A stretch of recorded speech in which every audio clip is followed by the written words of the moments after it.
कितने झील? चलो फिर मुझे लेके चलो। ये मेरे छोटे छोटे से गाइड हैं 3, इस तीनों को मिला लें तो एक बड़ा गाइड बन जाता है। ये मुझे झील तक लेके जा रहे हैं। अस्सलाम वालेकुम। ग्रिप ऑन ट्रिप का ब्रांड न्यू एपिसोड और ब्रांड न्यू सीरीज़, और इस वक्त मैं मौजूद हूँ अल्लाह वाली झील पे। है तो ये अल्लाह वाला मेडो से कहेंगे, लेकिन मोहम्मद रफ़ी साहब ने शायद इसी के लिए फरमाया था कि जो भी हो तुम खुदा की कसम लाजवाब हो। हम अल्लाह वाली झील का समझ के यहाँ पे पहुँचे थे, लेकिन ये मेडो है और पानी के जो चैनल्स हैं यहाँ पे इस कदर इस तरह से चलते हैं, ऊपर जाके देखने से पता चलता है कि अल्लाह लिखा हुआ है, जिसकी वजह से इसको अल्लाह वाली झील कहा जाता है। इलाका ये है गौतम सर का और रीजन है ये अस्तौर का।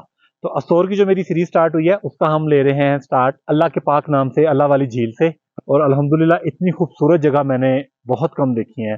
कलाम के 1-2 मेडोज हैं, उसके बाद मैंने आज ये जगह देखी है कि जहाँ पे आके मज़े आ गए हैं। और ये तकरीबन 21 किलोमीटर बनता है अस्तौर शहर से।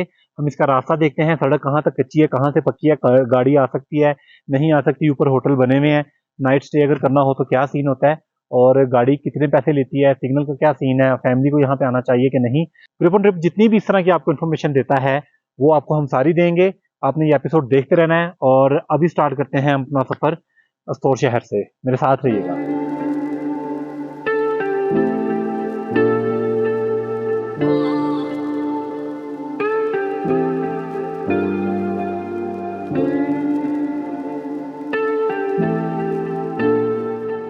अल्हम्दुलिल्लाह ग्रिप ऑन ट्रिप में आज हम सफ़र कर रहे हैं वादी अस्तौर का, जिसमें पाकिस्तान के खूबसूरत तरीन गाँव, झीलें, सड़कें और चरागाहें मौजूद हैं। बाय रोड एक्सेस की बात करें तो कराक्रम हाईवे पर रायकोट से 12-15 किलोमीटर बाद अस्तौर जाने वाली सड़क का कट आ जाता है। इस जगह को थलेची कहा जाता है। यहाँ से अस्तौर का फासला तकरीबन 40-45 किलोमीटर बनता है और वहाँ पहुँचने तक आपको तकरीबन 1.5 घंटा लगता है। Astore the fairy land series में हम लोग कवर करेंगे अल्लाह वाली, रेनबो, शोसर, दितले लेक को। इसके अलावा रामा मेडो जाएंगे और इंशाल्लाह विज़िट करेंगे नांगा पर्वत के रूपल फेस का।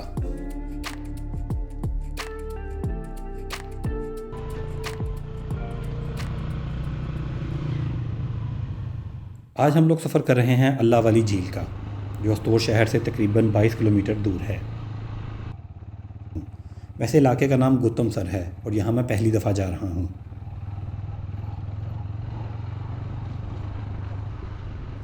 अस्तौर शहर से निकलें तो एमपी चेक पोस्ट से सड़क नीचे उतरती है, जहाँ से आप पुल क्रॉस करके दरिया की दूसरी जानिब गांव को जाने वाले रास्ते पर हो जाते हैं।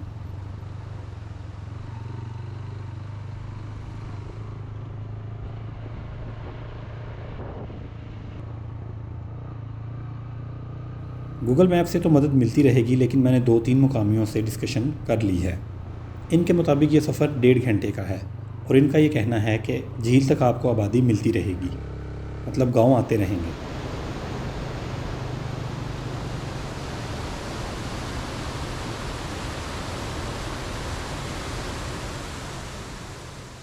मुझे कई सीनियर ट्रैवलर्स ने एडवाइस किया था कि अस्तौर को अच्छी तरह से एक्सप्लोर करो, और इनके बकौल पाकिस्तान की खूबसूरत तरीन ज़िले की बात की जाए तो वो अस्तौर ही है। सीनियर्स की बातों को जहन में रखते हुए मैंने अस्तौर को 5 दिन के लिए प्लान किया है और इंशाल्लाह कोशिश करूँगा कि ज़्यादा से ज़्यादा इलाके को एक्सप्लोर करूँ।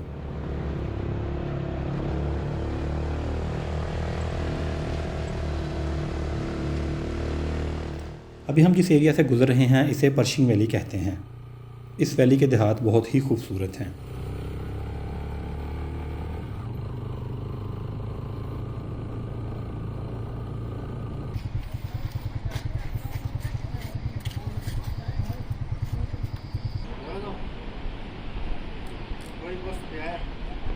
ये ठंडा है, ये गर्म था, ये क्या चक्कर है? इसको पहले डाला था।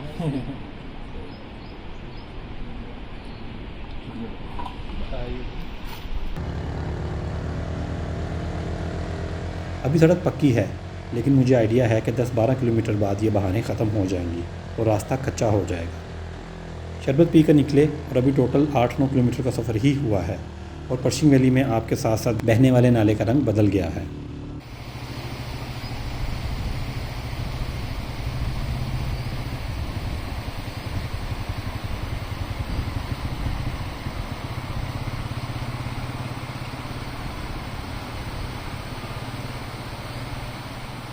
अभी सड़क पक्की है, लेकिन मुझे आइडिया है कि 10-12 किलोमीटर बाद ये बहानें ख़त्म हो जाएंगी और रास्ता कच्चा हो जाएगा। अल्लाह वाली झील ने अल्लाह तो याद करवाना ही था, लेकिन इसके रास्ते ने भी सुबहान अल्लाह कहलवा दिया मुंह से, और एक दफ़ा नहीं कई दफ़ा। और हम तीसरा स्टॉप कर रहे हैं। माशाल्लाह बहुत ही प्यारी जगह है। और प्रीशिंग विलेज में से हम गुजर के आ रहे हैं। प्रीशिंग भी इनकी एक वैली है और बहुत ही खूबसूरत गाँव आ रहे हैं रास्ते में।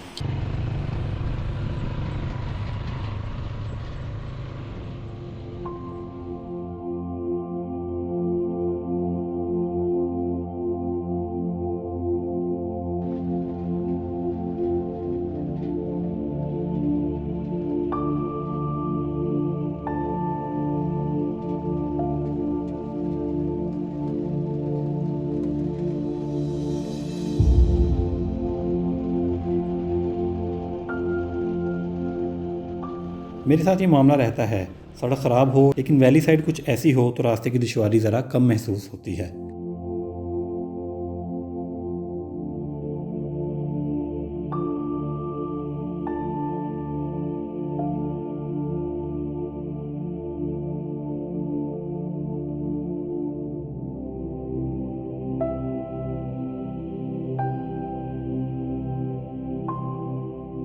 रास्ता इस कदर खूबसूरत है, मैं आपको बता नहीं सकता। मुझे मजबूरन रुकना पड़ा, हालांकि मैं आज लेट निकला था। पता कि दोनों तरफ खेत हैं, औरतें बच्चे की खेतों में काम कर रहे हैं और मर्द बूढ़े भी आपको सड़क पे मिल रहे हैं।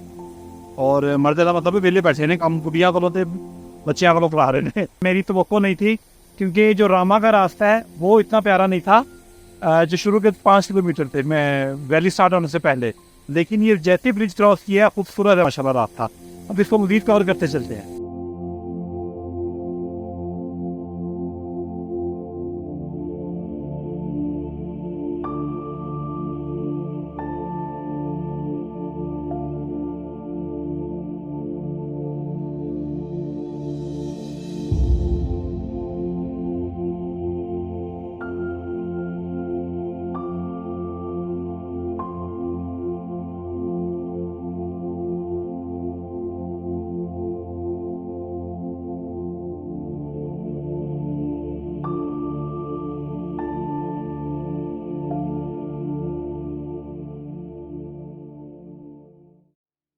ले जी, कारपेटेड सड़क ख़त्म हो गई और full time of road start हो गया है। लेकिन अच्छी बात यह है कि वैली साइड खूबसूरत मंजर पेश करने लगी है। सड़क पर कुछ जगहों पर काम भी हो रहा है। पूछने पर पता चला कि सड़क को चौड़ा किया जा रहा है। सड़क का ये 1.5 से 2 किलोमीटर का हिस्सा कच्चा है, जो कि बारिश में नहायत ख़तरनाक होगा। हम लोग तकरीबन 16-17 किलोमीटर का सफ़र तय कर चुके हैं और 5 से 6 किलोमीटर का सफ़र बाकी है।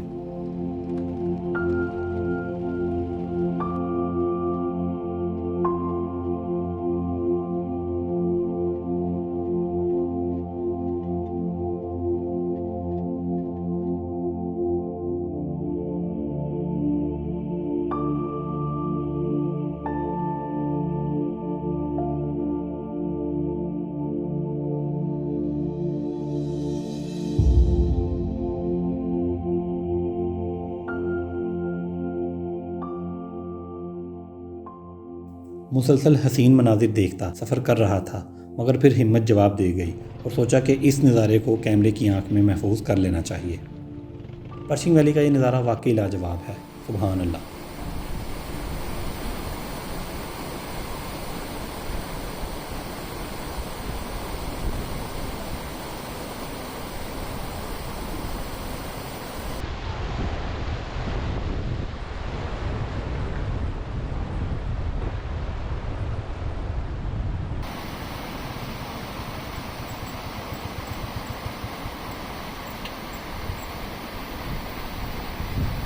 वैसे एक ये बड़ी ज़्यादती करते हैं पहाड़ी लोग कि हमारे होटल वाले बंदे ने कहा था कि आपको 1.5 घंटा लगेगा, और हमें ट्रैवल करते हुए 40 मिनट हो गए हैं, और अभी हमें जो लोग मिल रहे हैं वो भी कह रहे हैं कि 1.5 घंटा लगेगा।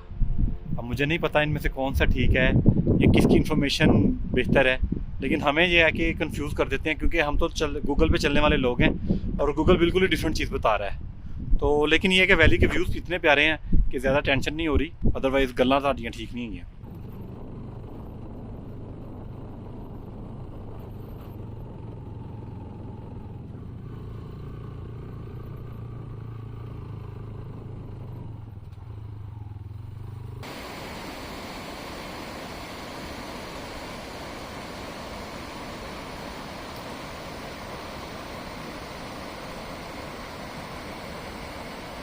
यहाँ पे हमने पीछे अपनी बाइक लगा दी है, पार्किंग यहाँ पे होती है।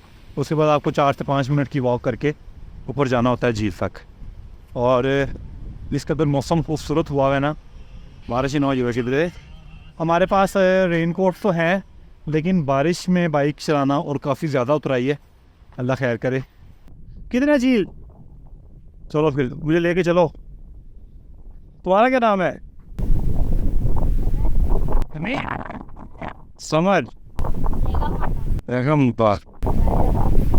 ये मेरे छोटे छोटे से गाइड हैं 3, इस तीनों को मिला लें तो एक बड़ा गाइड बन जाता है। ये मुझे झील तक लेके जा रहे हैं।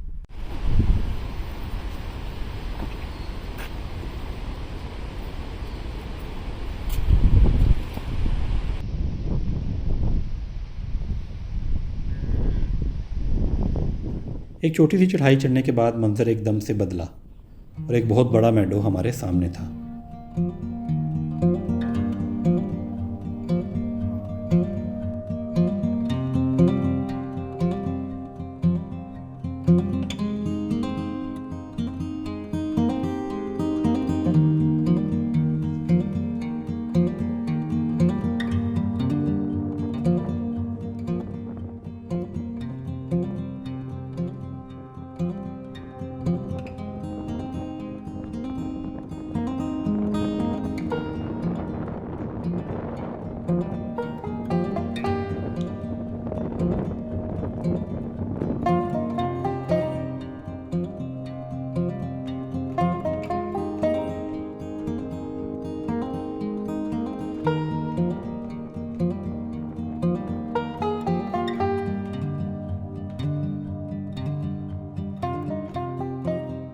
ये देखें जिस जगह पे मैं बैठा हूँ, वहाँ क्या ही खूबसूरत जगह है।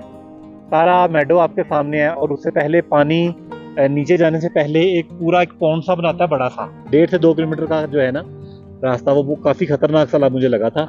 मैं यही रास्ते में सोच रहा था कि हमने रात नहीं करनी, हमने बारिश से पहले और अंधेरा होने से पहले निकल आना है।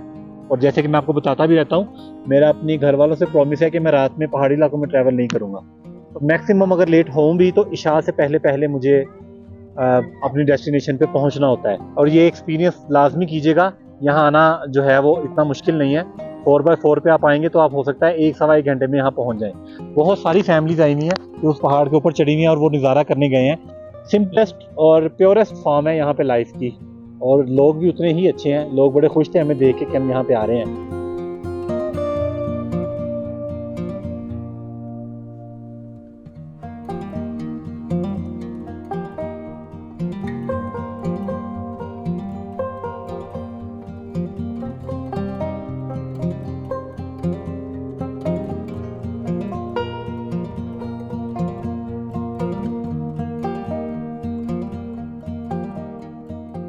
इतने खूबसूरत नज़ारे देखते देखते हम ऊपर पहुँचे हैं और अल्हम्दुलिल्लाह ऊपर पहुँचे हैं तो जो जितनी हमारी थी एक्साइटमेंट वो मल्टीप्लाई हो गई इस मैडो को देख के। इस तरह का मैडो बहुत कम दिखने को मिलता है। मतलब कलाम में जानशही मैडो मुझे कुछ ऐसा लगता है, या जगबनाल भी ऐसा ही है, लेकिन ये बहुत बड़ा है माशाल्लाह। इसमें जानवर, गाय बकरियाँ चर रही हैं, अपनी मस्ती में वो बिजी हैं, किसी को कोई लिफ्ट नहीं करा रही ना, उन्होंने ग्रिप ऑन ट्रिप का पता है, बस खा रही हैं तो चली जा रही हैं, कोई टेंशन नहीं मेरी। तो घर वाले हिसाब है मेरा इन्होंने भी। तो अभी कहा यह जा रहा है, ये इटसेल्फ झील नहीं है, आप पहाड़ पे जाएं और ऊपर से ये जो पानी चैनल्स की सूरत में जा रहा है, इसकी शक्ल जो है वो आपको अल्लाह लिखा हुआ नजर आता है। तो अब यहाँ तो बाज ऊपर जाएगा या फिर मेरा ड्रोन ऊपर जाएगा, आपको तो पता है। अल्हम्दुलिल्लाह हमें कोई वाकई 1.5 घंटा लगा है। हमें होटल वाले ने 1.5 घंटा कहा था, 1.25-2 घंटे लगे होंगे। हमने रास्ते में ड्रोन फ्लाइट ली थी, लेकिन रास्ता इतना प्यारा था कि उसके ऊपर 2.5 घंटे लगने चाहिए थे, मेरा तो ये मानना है। ऑफ रोड, आखिरी 10 किलोमीटर काफी ऑफ रोड है। जीप 4x4 का ट्रैक है, गड्डी ते आने वाली गलती ना करना इतने, नहीं तो पछताओगे, क्योंकि उमर भाई ने दसिया नहीं थी। अभी चलते हैं, इसको थोड़ा सा एक्सप्लोर करते हैं उस साइड से जाके, फिर देखते हैं कि अल्लाह कहाँ से लिखा हुआ नजर आता है। यहाँ पे जो छोटे छोटे हमारे गाइड थे उन्होंने लबने के साथ दसो तो सही निकल गए, नहीं वो लगता मैंने।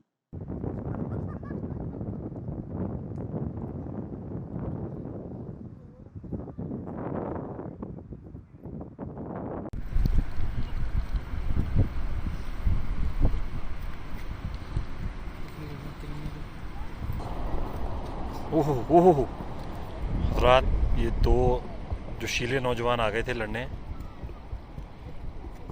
और दिखाएंगे हम आपको अल्लाह वाला जी ऊपर से नजर आता है।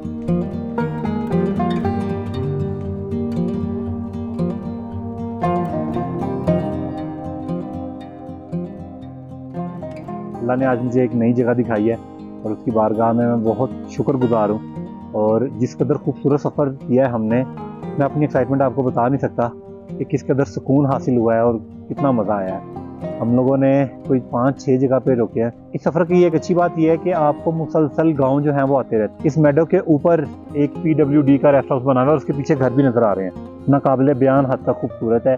यहाँ पे गाँव वाले अपने जानवर लेके फिर रहे हैं और उनको बच्चे चरा रहे हैं, छोटे बच्चे चरा रहे हैं। ना कोई औरत है ना कोई मर्द है, बस। और उनको उनके साइज़ के छोटे छोटे जानवर ही दिए हैं कि तुम इन्होंने चलाओ। और अभी हम लोग इस पहाड़ पे चलते हैं। इस पहाड़ पे चढ़ के हमें व्यू नज़र आएगा जो कहा जा रहा है कि अल्लाह लिखा हुआ होता है।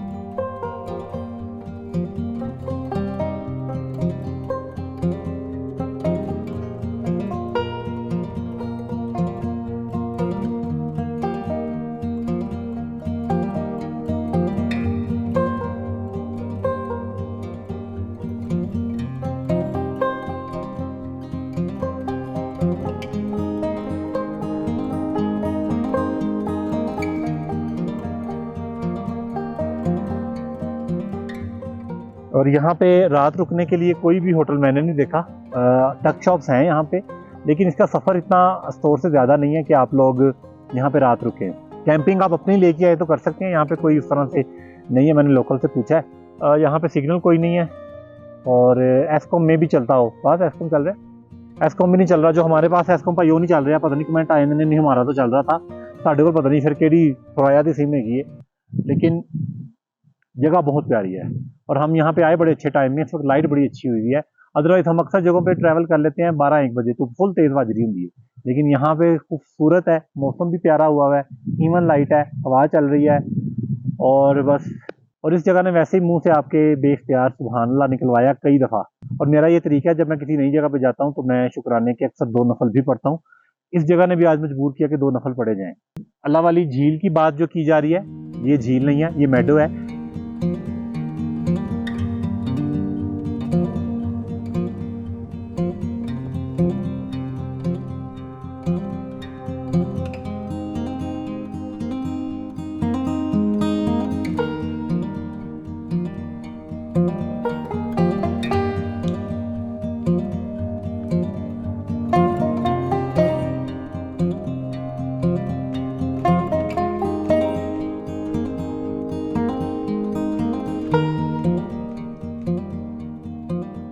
अपने प्लान से मैं 1 घंटा लेट हूँ और मैंने शाम यहीं पे कर दी है। और जैसे कि मैंने आपको कहा था कि सफ़र जो है वो अंधेरे में नहीं करना चाहिए।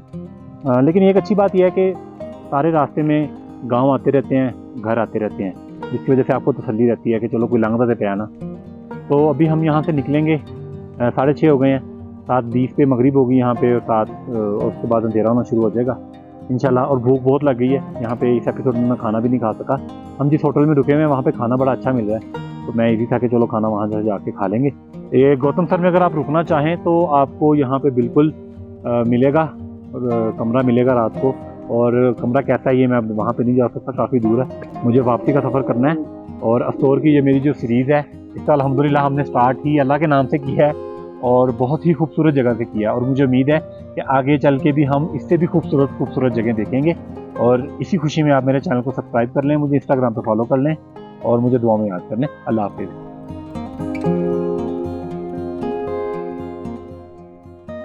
ग्रिप ऑन ट्रिप के अगले एपिसोड में हम लोग सफ़र करेंगे पाकिस्तान की खूबसूरत तरीन सड़क पर और पहुंचेंगे एक ख्वाबी जगह।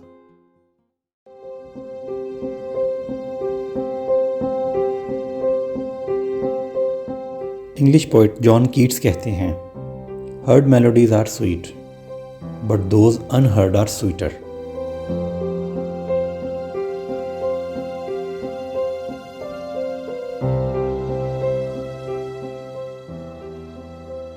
आज मैं एक अनहर्ड मेलोडी की तलाश में निकला हूं,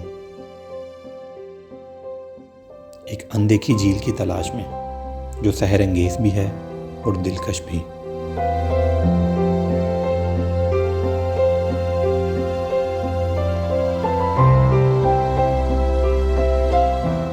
कहते हैं मंजिल पर पहुंचकर रास्ते की थकान उतर जाती है।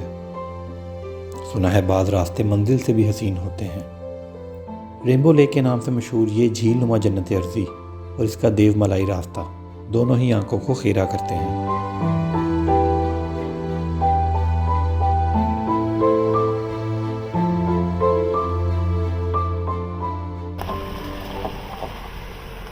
पाकिस्तान में रहते हुए जितने भी मैंने खूबसूरत नज़ारे देखे हैं उनमें से एक बेहतरीन नज़ारा मेरे पीछे देख रहे हैं। अभी हम नीचे उतर रहे हैं बुर्जिल टॉप से और सामने आ गया है मिनी मर्ग का गाँव। स्विट्ज़रलैंड जाने वालों एक दफ़ा ये देख लो बस।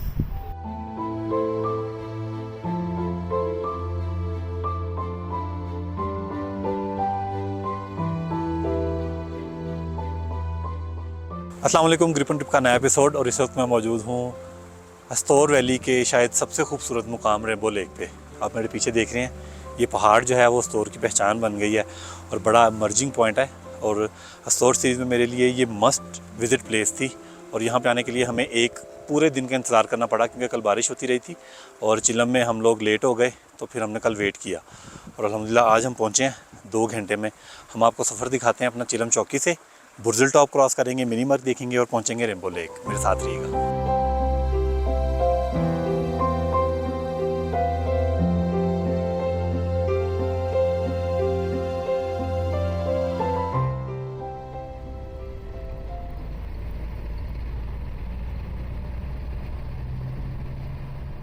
पाकिस्तान के इस दिलकश तरीन इलाके का सफ़र शुरू हो रहा है चिलम से।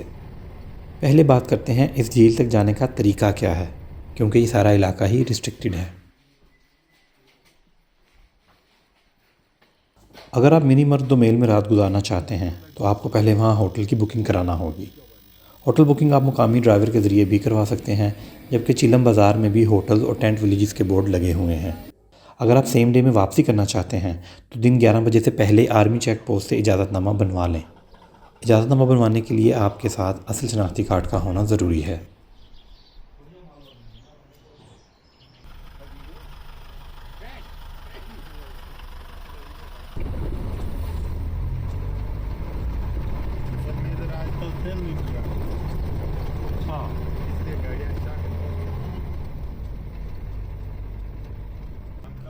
अल्लाह ताला ने तजस्सुस को इंसानी फितरत का हिस्सा बनाया है और यही खूबी इसे मजबूर करती है कि वो अपने इर्द गिर्द के माहौल के बारे में जाने।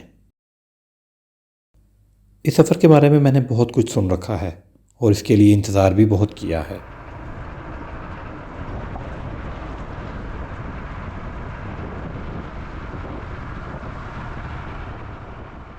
हम लोग अस्तोर से चिलम पहुंच गए थे। अस्तोर से चिलम का रास्ता तकरीबन 2 घंटे का है और इसकी मुसाफत तकरीबन 55 किलोमीटर बनती है। सड़क ओवरऑल ठीक है, किसी भी गाड़ी पर यहाँ पे पहुँच सकते हैं। चिलम से अब 2 रास्ते निकलते हैं। यहाँ से शोसर लेक 18 किलोमीटर दूर है, जबकि हमारी मंजिल मिनी मर्ग दोमेल है जो चिलम चौकी से तकरीबन 50 किलोमीटर दूर बनती है और यहाँ पहुँचने में तकरीबन 2-2.25 घंटे का वक्त लगता है।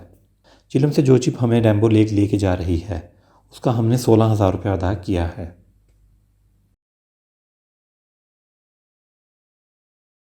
चिलम चौकी से 2 रास्ते निकलते हैं।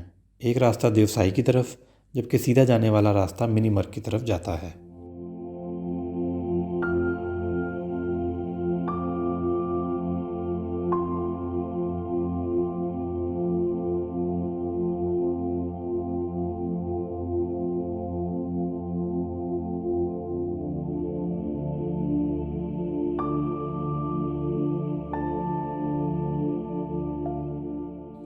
इस सफ़र पर जाने के लिए आपको 4x4 गाड़ी चाहिए और अगर आप बाइक पर हैं तो बाइक इंजन 150 सीसी होना ज़रूरी है। आम कार या 150 सीसी से कम इंजन की बाइक दोनों का दाखिला चिलम चौकी से आगे मना है।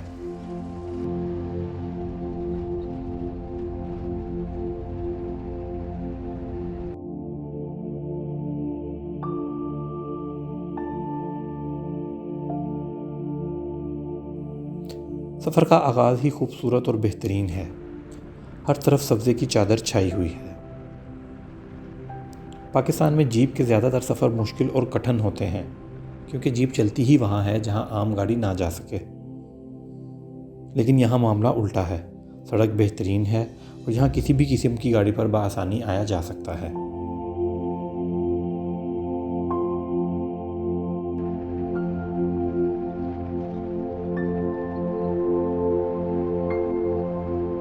इस सफ़र के बारे में मैंने सुना था कि ये पाकिस्तान का खूबसूरत तरीन सफ़र है और ये बात बिल्कुल सच लग रही है।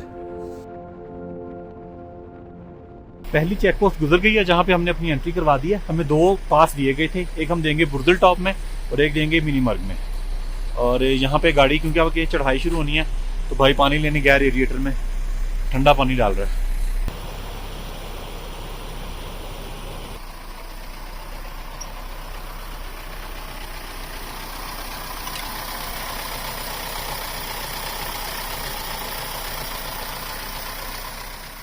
चलम से मिनी मर्ग की तरफ जाते हुए पहले 15-18 किलोमीटर चढ़ाई की तरफ सफ़र किया जाता है, क्योंकि पहला स्टॉप बुर्दल टॉप का आता है।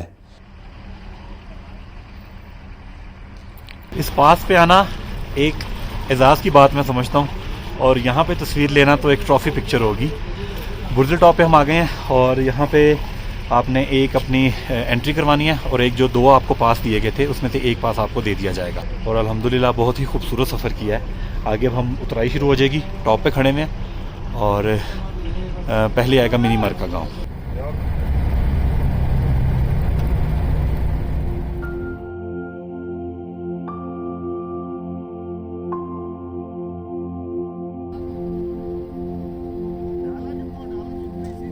बुर्दल टॉप के बाद अब सड़क मुसलसल नीचे उतरेगी और अगले 20-25 मिनट का सफ़र यूं ही बल खाते गुजरेगा। यहाँ से इस पूरी वादी का नज़ारा हसीन है।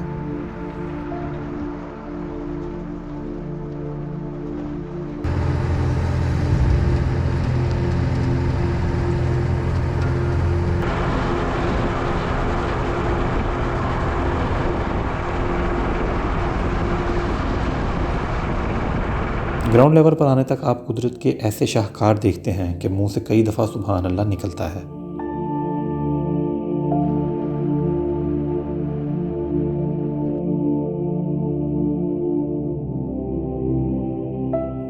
इस एरिया में ड्रोन पर पाबंदी है, वरना यह सारा रास्ता ही ड्रोन से कवर करने वाला है। कुछ देर मुसलसल सफ़र के बाद बहुत दूर से मिनी मर्ग गाँव के सादा घर नज़र आने लगे, लेकिन अभी वहाँ पहुँचने में काफ़ी टाइम था।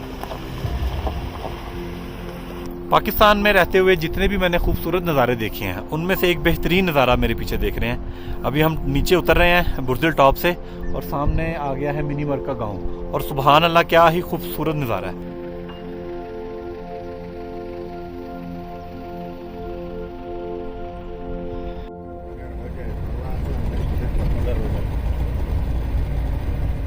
मिनी मर्ग का गाँव पहले ज़माने में गिलगित श्रीनगर का रूट हुआ करता था। पार्टीशन के बाद इस गांव के लिए बहुत ज़्यादा लड़ाई भी लड़ी जा चुकी है। इस गांव के लोग बहुत सादा और खेतीबाड़ी से वाबस्ता हैं। सतह समंदर से इस गांव की बुलंदी 9300 फुट के करीब बनती है।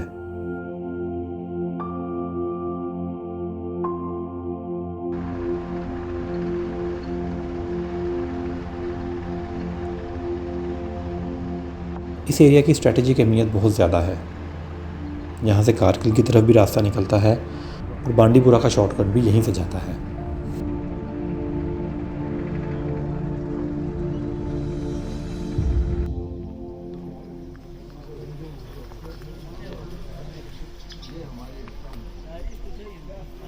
मिनी मर्ग में आप लास्ट एंट्री करवाते हैं के बाद 15 किलोमीटर है दुमेल, और दुमेल से कोई 1-1.5 किलोमीटर भाई बता रहे हैं कि रेम्बो लेक है।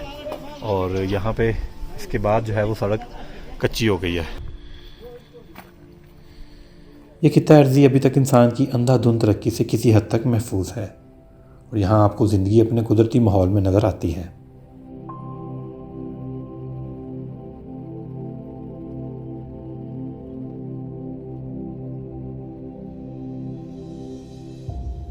रास्ते की असल खूबसूरती ये खामोश सब्ज़े से लदे पहाड़ हैं जो रास्ते की मुश्किल को बिल्कुल भी महसूस नहीं होने देते।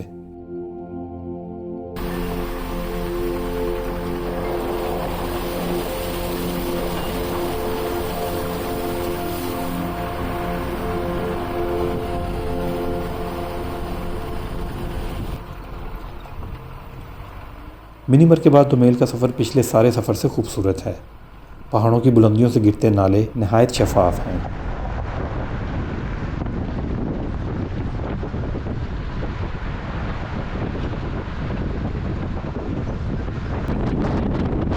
इस सफ़र पर कदम कदम पर कुदरत रंग बखेरे नज़र आती है और आप अल्लाह सुब्हाना व तआला की तस्बीह करते हुए आगे बढ़ते चले जाते हैं।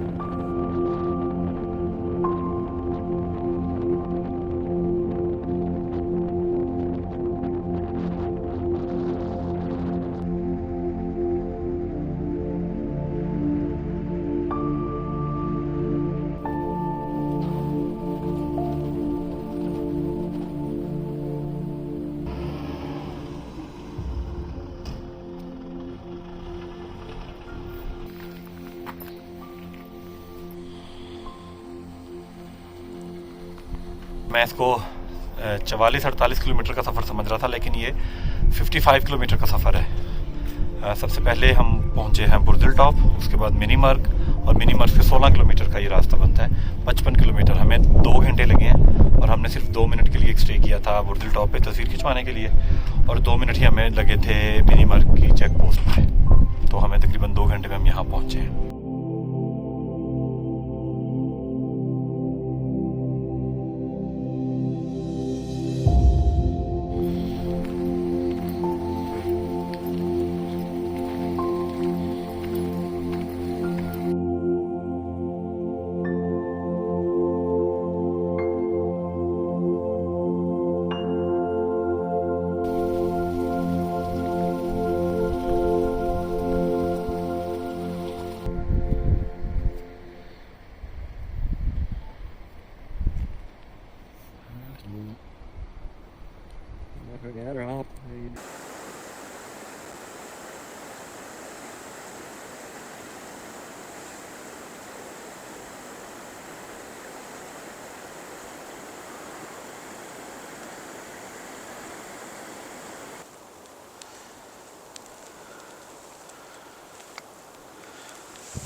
यहाँ पे आने का तरीका थोड़ा टेक्निकल है, वो मैं आपसे शेयर करता चलूँ। जो लोग सेम डे में वापस आना चाहते हैं उनकी एंट्री होगी 11 बजे से पहले तक। 11 बजे से पहले तक उन्होंने अपनी एंट्री करवानी है और शाम 4 बजे से पहले उनको यहाँ से आउट होना होता है। और जो लोग बाइक पे आए हैं उनकी बाइक अगर 150 सीसी से स्टार्ट हो रही है तो वो आ सकते हैं, 1 to 5 वाले यहाँ पे नहीं आ सकते। और जो लोग यहाँ पे बुकिंग करवाना चाहते हैं, चिलम में वहाँ पे होटल है, डुमेल में भी होटल है, मिनी मर्ग में भी एक होटल है, वहाँ से आपको नंबर मिल जाएगा। आप प्राइवेट बुकिंग करवा के भी आ सकते हैं और उनके लिए टाइम लिमिट नहीं है, क्योंकि उन्होंने रात रुकना है, इसलिए वो कैसे भी आ सकते हैं। अगर आपके पास अपनी SUV है तो उस पर भी आ सकते हैं, अदरवाइज़ जो जीप है वो 16,000 लेगी और TX जो है वो लेगी 18,000, जो आप मॉडल है TZ है वो लेगी आपसे 20,000 रुपया। हमारे साथ कल ये हुआ कि कल बारिश हो रही थी और बारिश रुकी कल जाके 12 बजे और उसके बाद क्योंकि हमने सेम डे में वापस आना था, मैंने रात रुकने का प्लान नहीं किया हुआ था, तो लेकिन वो फिर हमारा वो दिन ज़ाया हो गया और हमें कल सारा दिन चिलम में गुजारना पड़ा। और चिलम की जो फैसिलिटीज़ हैं वो भी मैं आपको बताता चलूँ कि बिल्कुल ही बेसिक हैं, आपको अपनी चीज़ें कैरी करनी पड़ेंगी। यहाँ पे एक आधा होटल है अच्छे वाला, वैसे लिमिटेड से होटल हैं, थोड़ा सा रश लगे तो भर जाता है सारा कुछ। हम जब चिलम पहुँचे थे तो बड़ा हमें मुश्किल हुई, लेकिन अल्लाह अल्लाह करके हमें एक कमरा मिल गया। जो उससे पहले हमने कमरा देखा था उसके ऊपर लिखा हुआ था निहायत उम्दा और साफ़ कमरा, तो उत्थे वड़े सन ते उबकाइयाँ आने लग गई सन। तो सफाई का यहाँ पे बहुत इशू है चिलम में, ये देख लीजिएगा। यहाँ मस्ट टू डू एक पिक्चर होती है उस ब्रिज पे खड़े होके, वो बनाते हैं और उसके बाद थोड़ा सा रोम अराउंड करते हैं। वो खाया कुछ नहीं, हमने नाश्ता नहीं किया हुआ था, तो यहाँ से कैफ़े है उनसे पूछते हैं अगर कोई सैंडविच वगैरह कोई ऐसी चीज़ मिल जाती है तो दैट्स ऑल।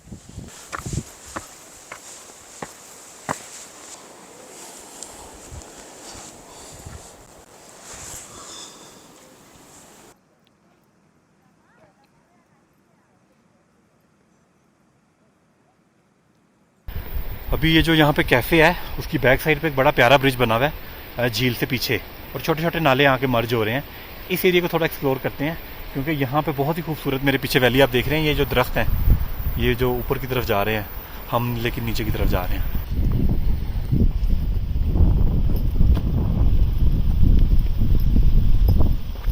सुभान अल्लाह, क्या ही खूबसूरत नज़ारा है। और मज़े की बात यह है कि आगे सीढ़ियाँ बनी हैं, दैट्स ऑल।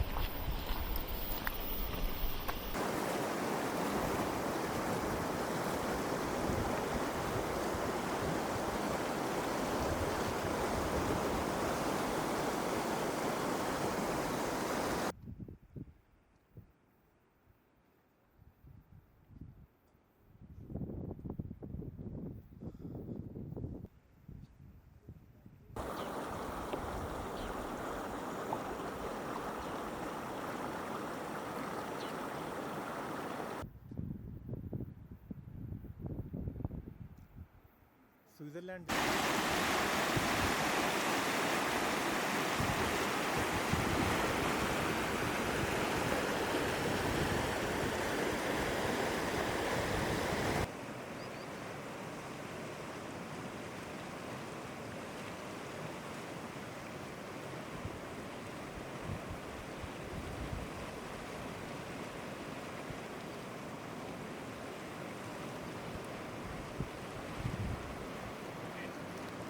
इस ब्रिज पे मैं बैठा हुआ काफ़ी देर से ही।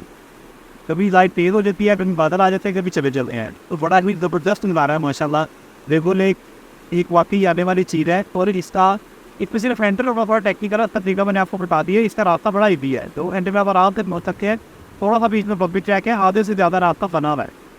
तो यहाँ पे एफकम चल रहा है, यूफम भी चल रहा है, मेरे को यूफो ने तब चलता है। खान तेरी कुदरत का जो जुमला है ना, वो मुझे यहाँ पे आके पता लगा है, मुझे को यहाँ पे फिट किया जा सकता है। और ये जो कुदरत है ये आपकी सोच से मानक पर है।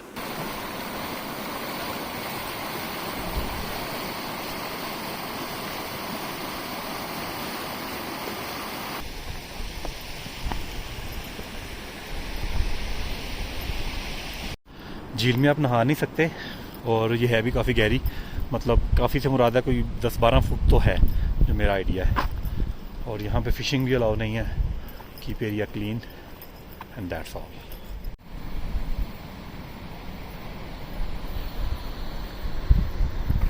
वाह,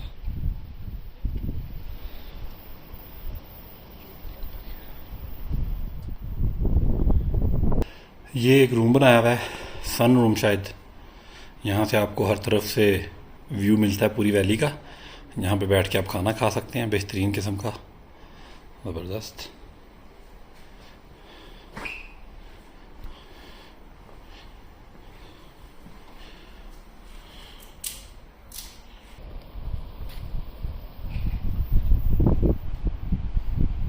शहर में रह के जो शहर की तेज़ियाँ हैं, जो शोर है, गर्दो गुबार है, वहाँ 24 घंटे चलता है।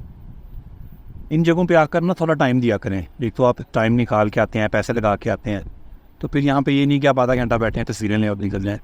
इस माहौल को अपने अंदर एब्जॉर्व करना चाहिए। मुझे लगता है ये जो खामोशी है ना, ये आपके दिमाग से शोर को और वो जो गर्दो गुबार है उसको निकाल देती है। वैसे भी नेचर में आप 5-10 मिनट, आधा घंटा गुजारें तो इससे हीलिंग होती है। लेकिन मेरी फ़िलहाल हीलिंग जो है चाह कर रही है। सारे जो पैसे हैं ना वो इस पहाड़ के पूरे कमाए हैं। बहुत ही खूबसूरत है। इसमें लेफ़्ट साइड पे भी ग्लेशियर होता है वाइट कलर का, वो पिघल गया है। राइट साइड वाला एक है, अगर लेफ़्ट साइड वाला भी होता ना तो बड़ी ज़बरदस्त मिस्ट्री बन जानी।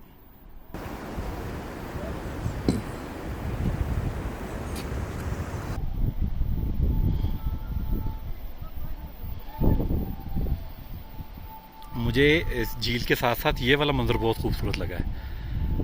नहायत ग्रीन और लश, नीचे पानी, सुभान अल्लाह। ले जी, मुझे अपने घर के बाद सबसे साफ़ वॉशरूम यहाँ पे मिला है, रेनबो लेक पे।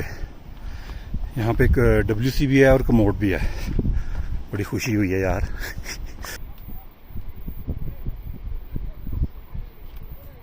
ये शर्ट मैंने संभाल के रखी हुई थी, थोड़ी कीले कलर की, कि ग्रीन के साथ येलो का कंट्रास्ट बनाएंगे।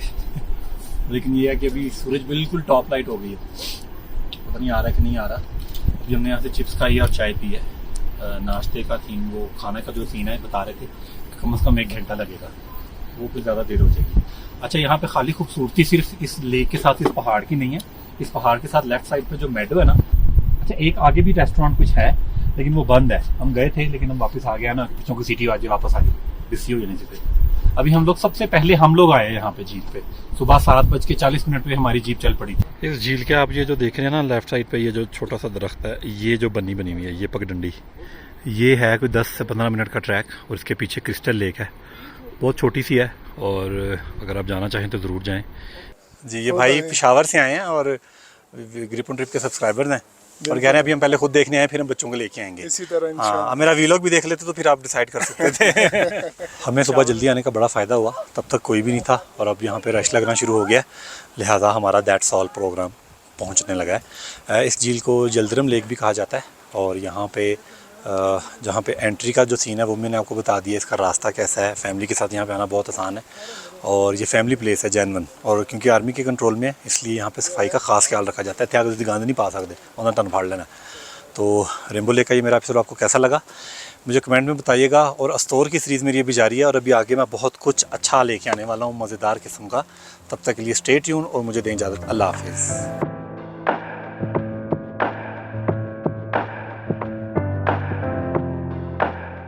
उम्मीद करता हूँ अस्तोर द फेरी लैंड में आज का सफ़र आपको पसंद आया होगा।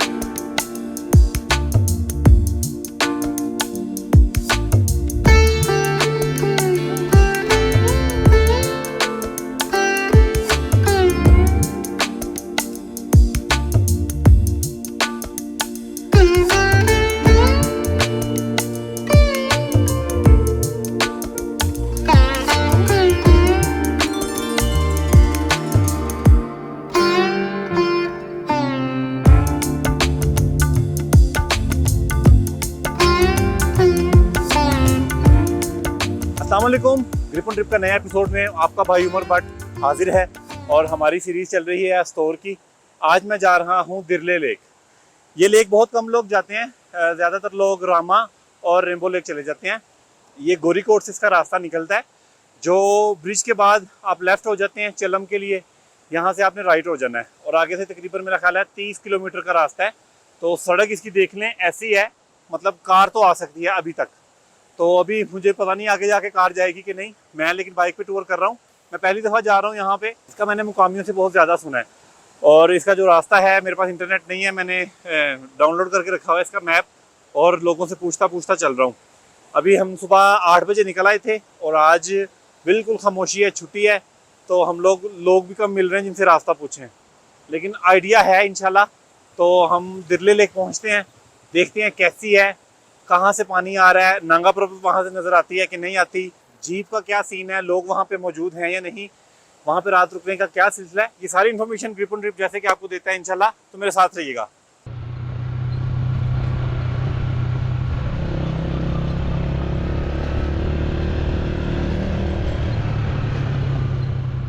सुबह के 8 बजे हैं और अभी अस्तोर के बाज़ार बंद हैं।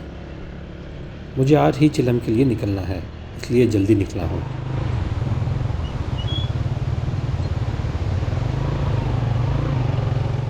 दिरले लेक जाने के लिए आपको गोरीकोट जाना होता है। अस्तोर की ज़्यादातर लोकेशंस के लिए आप गोरीकोट से ही गुज़रते हैं, सवाए रामा लेक के।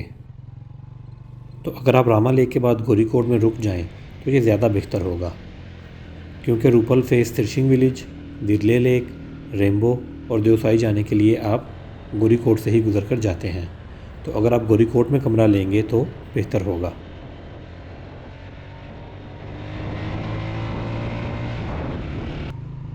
अस्तोर शहर से गोरीकोट जाने में 30 से 35 मिनट ही लगते हैं। सड़क आधी से ज़्यादा पक्की है और किसी भी किस्म की गाड़ी पर गोरीकोट का सफ़र किया जा सकता है।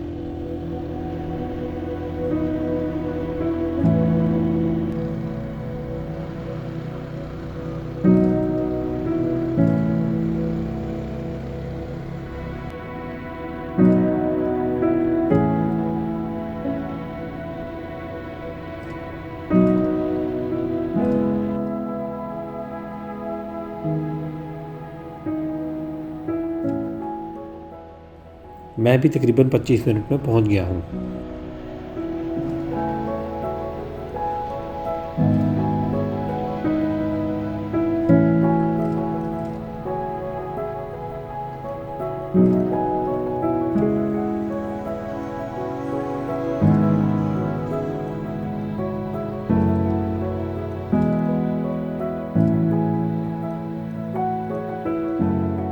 जैसे ही आप यहाँ से बाहर निकलें तो दरिया के बाद आपको ये बोर्ड नज़र आता है, इसमें तरशिंग रूपल वैली और दिरले लेक के लिए सीधे हाथ, जबकि चिल्लम, देवसाई और रेम्बो लेक के लिए उल्टे हाथ मुड़ना होता है। हमारी मंजिल क्योंकि दिरले लेक है तो हमें सीधे हाथ मुड़ना है।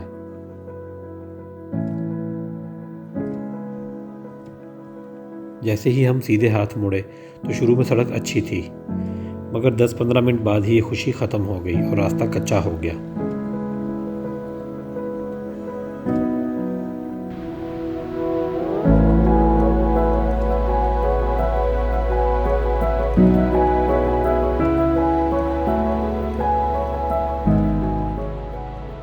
जबकि ये सारा एरिया भी स्लाइडिंग वाला है। मुझे पहाड़ों की साख्त और सराउंडिंग देखकर अंदाज़ा हो जाता है कि कौन सा एरिया स्लाइडिंग वाला है और कौन सा नहीं। 15 मिनट बाद वो पुल आ गया, जिसके बाद हमने उल्टे हाथ टर्न लेना है, जबकि तिरछिंग वैली वाले सीधा जाएंगे।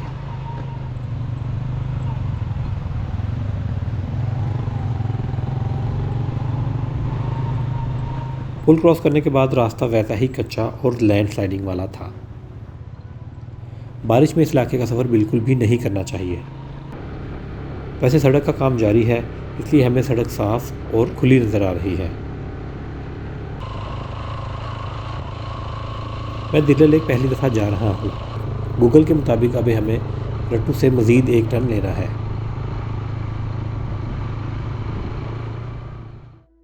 आगे सड़क पे काम हो रहा है और कुछ बाइक सामने भी रुकी हुई हैं और 5-6 लोग इधर भी खड़े हैं। ये उस तरह से छोटे छोटे गांव हैं और ज़्यादा आबादी आगे नहीं है, इसलिए यहाँ पर ज़्यादा रश नहीं है सड़क बंद होने की वजह से। लेकिन व्यू जो है वो प्यारे होते जा रहे हैं। जैसे ही हम रट्टू में एंटर हुए थे, जहाँ पर पुलिस स्टेशन रट्टू का था बोर्ड लगा हुआ था।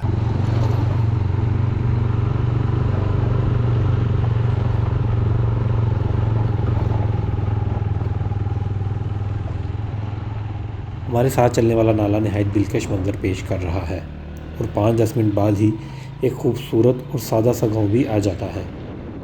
वादी को देखकर ऐसे लग रहा है जैसे इससे आगे दुनिया ख़त्म हो रही है। सुभान अल्लाह।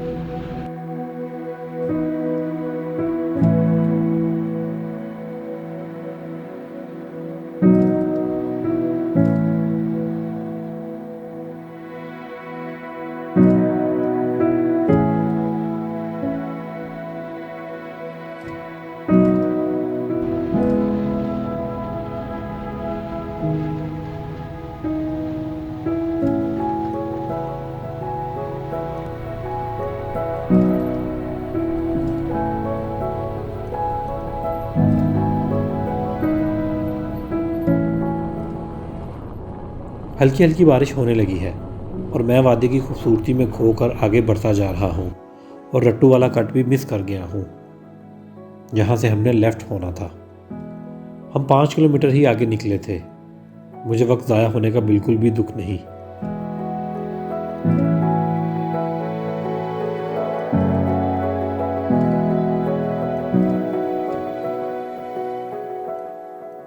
बारिश शुरू हो गई है और दुआ कर रहा हूँ कि अल्लाह तेज़ ना हो जाए, क्योंकि रट्टू विलेज के बाद जो है कुछ 4-5 किलोमीटर कोई दरख्त नहीं है, कोई ऐसी जगह नहीं है जिसके नीचे बंदा छुप जाए। तो 2-3 किलोमीटर का सफ़र रह गया। अल्लाह खैर करे। वो बाज़ वगैरह ज़रा पीछे रह गए थे, वो आ रहे हैं, तो इनका मैं वेट कर रहा था। लेकिन बारिश जो है वो टेंशन दे रही है हमें, क्योंकि ये यहाँ पे कोई होटल नहीं है, कोई आबादी नहीं है।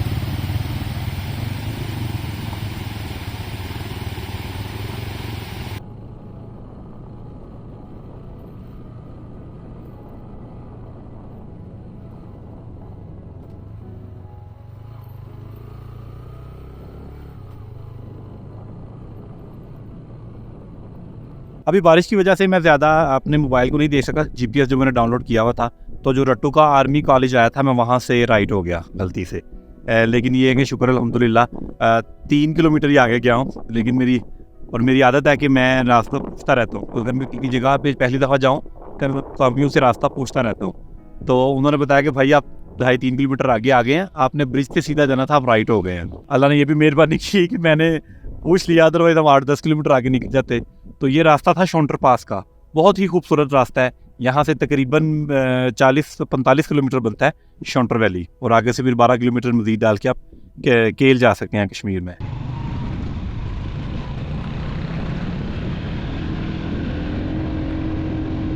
ले जी, ये वो ब्रिज था जिसको हम मिस कर गए और सीधा निकल गए।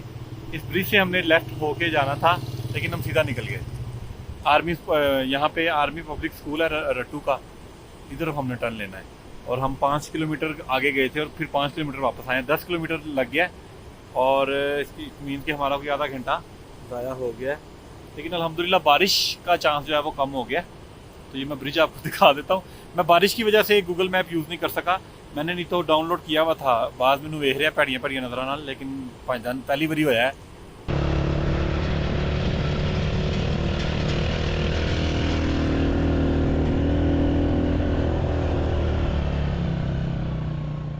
लेकिन अल्हम्दुलिल्लाह तिरले लेक को जाने वाला रास्ता शॉन्टर पास जाने वाले रास्ते से भी ज़्यादा खूबसूरत निकला है। रट्टू आर्मी कॉलेज के बाद सड़क का काफ़ी ज़्यादा हिस्सा बनाया गया है। दिल्ली लेक का रास्ता वाकई लाजवाब है और जिस दोस्त ने मुझे दिल्ली लेक जाने का मशवरा दिया था इसका बहुत बहुत शुक्रिया।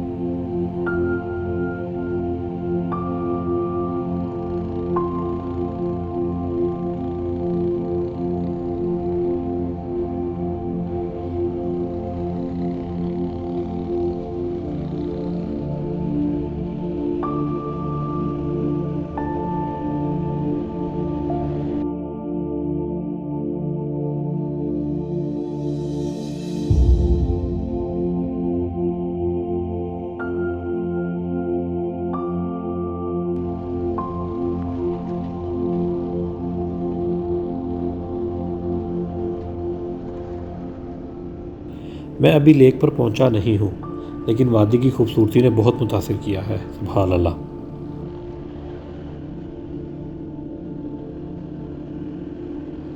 वैसे मुझे यकीन नहीं आ रहा कि इस कदर खूबसूरत सड़क है, क्योंकि हम इतना आगे आ गए हैं और जैसे ही हमने क्रॉस किया था रट्टू का आर्मी पब्लिक स्कूल, उसके बाद 1-2 किलोमीटर बाद सड़क इतनी खूबसूरत हो गई है, बेहतरीन बनी हुई है। और पीछे पानी का रंग देख रहे हैं। मैं आपको एडिटिंग इतनी की थी, बेहतरीन चल रहा था इस समय, क्योंकि अगर एडिटिंग करती थी सबसे पहले अपने बाल ठीक करता जो हेडफोन उतारने के बाद निकलता है। अभी यहाँ से 4 किलोमीटर रह गया।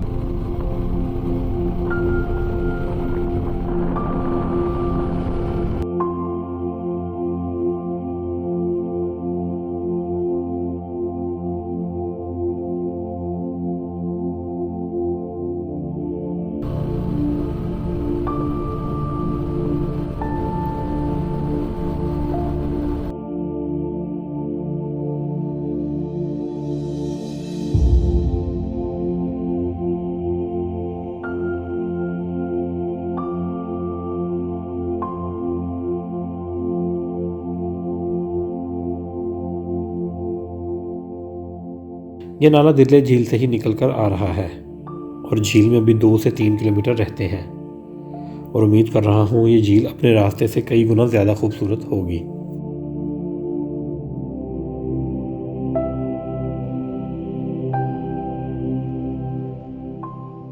फाइनली हम अल्हम्दुलिल्लाह पहुंच गए हैं झील पे। इस झील ने बड़े नखरे किए हैं हमें अपना दीदार करवाने के लिए। हम लोग रास्ता भूले, नाश्ता नहीं किया, बारिश हुई, तेज़ हुई, कभी घट गई कभी बढ़ गई, लेकिन अल्हम्दुलिल्लाह फाइनली हम पहुंच गए हैं। और इसका जो मेन पॉइंट है वो 1.5 किलोमीटर आगे है। अभी यहाँ से हमने कहा पहला नज़ारा लेके ज़रा अपनी थकन उतार लें, उस तो बाद आगे चलने हैं। यहाँ पे जो इसका मेरे पीछे पहाड़ आप देख रहे हैं, ये किस कदर खूबसूरत है, निज़ाम ही बदल गया यहाँ पे आके। रास्ता भूले, बारिश हुई, फाइनली हम अल्हम्दुलिल्लाह पहुँच गए हैं झील पे। इस झील ने बड़े नखरे किए हैं हमें अपना दीदार करवाने के लिए। हम लोग रास्ता भूले, नाश्ता नहीं किया, बारिश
अभी हमें जो खाने के लिए मिला है यहाँ पे अवेलेबल, वो मिला है जी मैकरोनी, जिसे ये डूडू कहते हैं।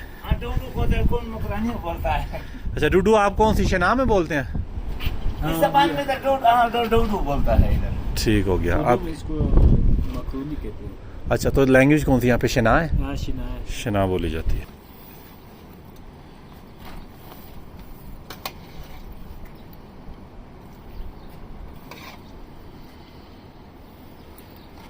बड़ा ही सादा किस्म का होटल था जहाँ पे लाइट नहीं आ रही थी, तो चाय नहीं बन सकी। और अच्छा ये सिरका लाजवाब। ये हमें मैक्रोनी सुन गई है, वो ये भी खा लेगा। अच्छा हाँ, तो इस वक्त तो यही सबसे मज़ेदार चीज़ लग रही है, क्योंकि हमने कुछ भी नहीं खाया हुआ और हमें 5 घंटे हो गए हैं जागे हुए। अच्छा मेरी माँ, अच्छा अच्छा एक और देने, बहुत अच्छा बनाया आपने। मिर्च मसाले में शायद बनाया हुआ है, देसी सा टेस्ट है, लेकिन इस वक्त ये बहुत अच्छा लग रहा है। जैसे ही पहले तो दोस्त के लिए थे कि पता नहीं खाया जाएगा कि नहीं, लेकिन बहुत अच्छा बता। दे ये नहीं है अच्छा, कसम से इतना मजा आ रहा है ना, मैं आपको बता नहीं सकता, इतनी भूख लगी हुई थी और ठंडे मौसम में गरम गरम लग रहा है ना, तो अच्छा लग रहा है। ये चाचा अच्छा बनाते हैं माशाल्लाह।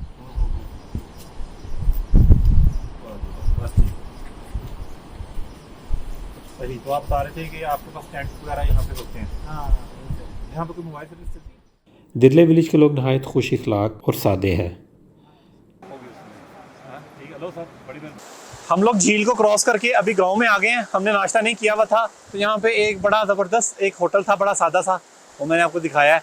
वहाँ पे सिर्फ उनके पास मैक्रोनी से, जिसे वो अपनी लोकल लैंग्वेज में डूडू कहते थे, तो वो खाया, बड़ा मज़ा आया यार। ये गाँव है, यहाँ पे दिरले गाँव है, दिरले गाँव से आगे गाँव है दिरले बाला, और इस पहाड़ के ऊपर एक गाँव है, उसे दिरले पाइन कहते हैं।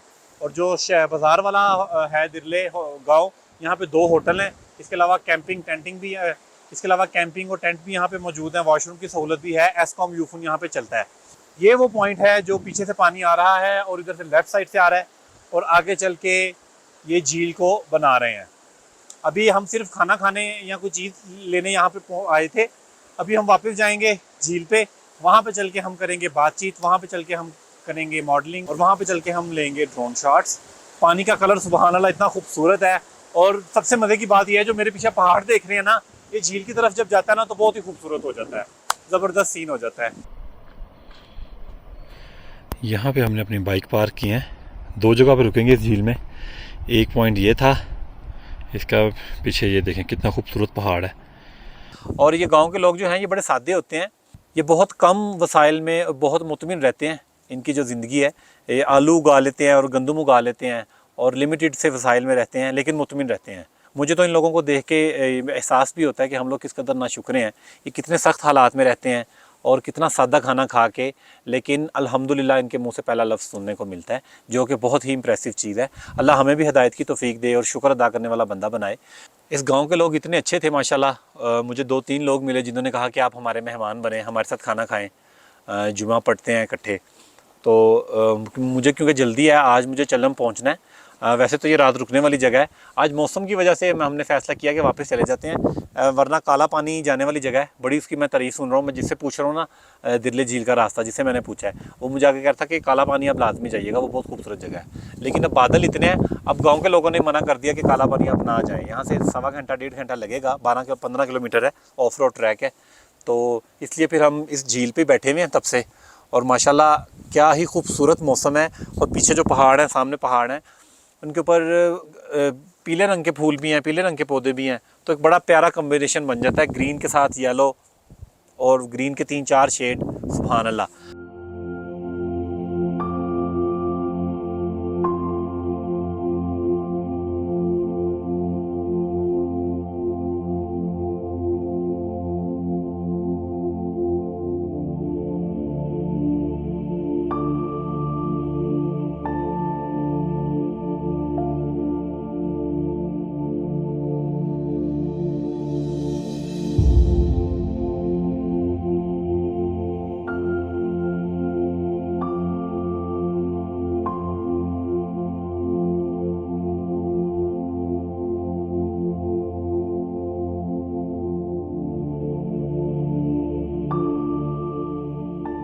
पहाड़ों पे अगर आप गौर करें ना, तो ये देखने में करीब लग रहे हैं, लेकिन यहाँ पे गाय बकरियाँ इतनी इतनी लग रही हैं, और गांव वाले उनको चला रहे हैं, और दिल ते कर रहा है उस पहाड़ से चला जावा, लेकिन फिर आया नहीं जाना। सुभान अल्लाह। अभी ना झील का पानी ज़्यादा हुआ है, क्योंकि सेंटर में ना आपको हल्का सा शायद ब्राउन कलर नज़र आ रहा हो, ये पत्थर है, मतलब ये आइलैंड सा था, खाली जगह थी, पानी इसको एनगल्फ कर गया, अदरवाइज सुभान अल्लाह। हम लोग पहुंच गए हैं और बड़े नखरे किए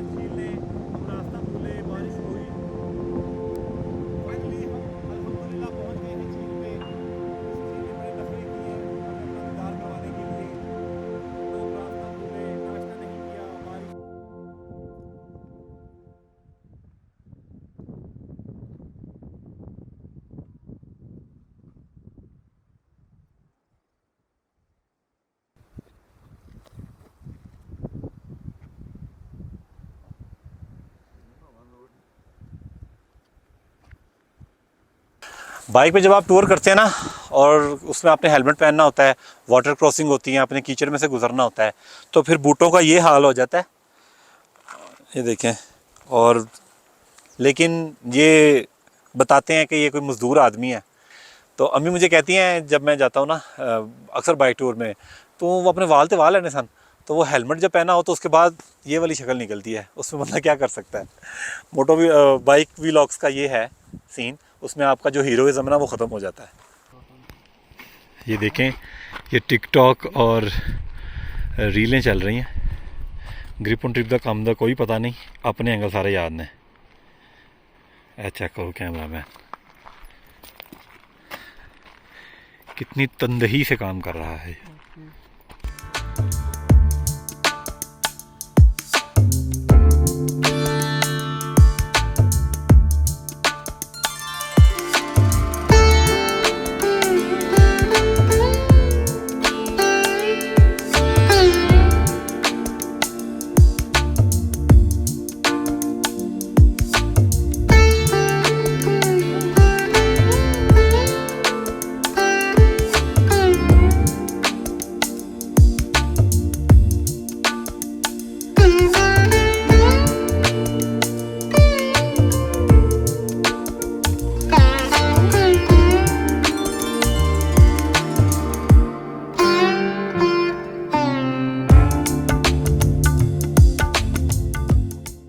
अस्तोर शहर से इस झील का एक्सेस बड़ा आसान है, कोई ज़्यादा मुश्किल नहीं है। सड़क ओवरऑल अच्छी है, मतलब अच्छी सड़क शहर वाली नहीं, लेकिन जो यहाँ पे सड़कें होती हैं उस लिहाज से अच्छी सड़क है। हम बाइक पे इस झील पे आ गए हैं ईज़िली, और तकरीबन 1.5 घंटा लगा है। वो तो हमारी अपनी गलती हुई जिसकी वजह से हमें 1 घंटा 30-40 मिनट एक्स्ट्रा चलने पड़े, लेकिन उसी चक्कर में हमें शाउंटर पास का जो एरिया था हमने वो देख लिया, बहुत ही खूबसूरत था।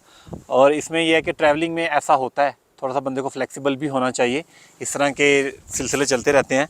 झील पर आने की बात करें तो अस्तोर शहर से जो जीपें चल रही हैं वो 12 से 14 हज़ार रुपया लेती हैं आपसे यहाँ पे आने का, जो कि मेरे ख्याल में थोड़ा ज़्यादा है। इतना नहीं होना चाहिए क्योंकि रास्ता इतना ऑफ रोड नहीं है, सिंपल रास्ता है। बंदा थोड़ी सी हिम्मत करे तो अपनी गाड़ी भी ला सकता है, यारिस या टोयोटा करोला जो थोड़ी सी ऊंची हो वो इजीली यहाँ पे आ सकती है। आगे गांव में खड़ी भी हुई थी 2-3 गाड़ियाँ, फील्डर खड़ी हुई थी, उनको ज़रा उन्होंने ऊंचा किया होता है।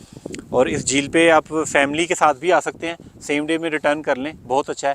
और अगर आप सुबह जल्दी आते हैं तो आप काला पानी भी जा सकते हैं। काला पानी का रास्ता मुझे नहीं आइडिया, वो आप गाँव वाले से पूछ के जाइएगा, यानी मेरे कहते निकल जाओ तो बाद जो मैंने कमेंट कर दो तुसी दसिया सी, तो ये सीन आपने नहीं करना। बाकी अल्हम्दुलिल्लाह यहाँ पे आके पैसे पूरे हो जाते हैं। और ये आपको जब ऐसा मौसम मिलता है ना जिसमें लाइट इवन होती है, उसमें वैसे ही वो बोनस होता है आपके लिए, आपकी तस्वीरें बड़ी अच्छी आती हैं जो कि अभी हमने खींचनी है। तो दिरले लेक का ये जो सफ़र है आप अस्तोर के टूर में उसको ऐड कर लें, हाईली रिकमेंडेड है, बहुत खूबसूरत है, आपको बिल्कुल भी पछतावा नहीं होगा कि क्यों आए थे। तो इसी खुशी में मेरा चैनल सब्सक्राइब कर लें, कमेंट कर लें, शेयर कर लें और मुझे दुआओं में याद कर लें। अस्तोर सीरीज़ मेरी अभी चल रही है, नेक्स्ट एपिसोड में हम देखें कहाँ जाते हैं, कोई नई डेस्टिनेशन ढूंढते हैं। तब तक के लिए अल्लाह हाफ़िज़। उम्मीद करता हूँ अस्तोर द फेरी लैंड में आज का सफ़र आपको पसंद आया होगा।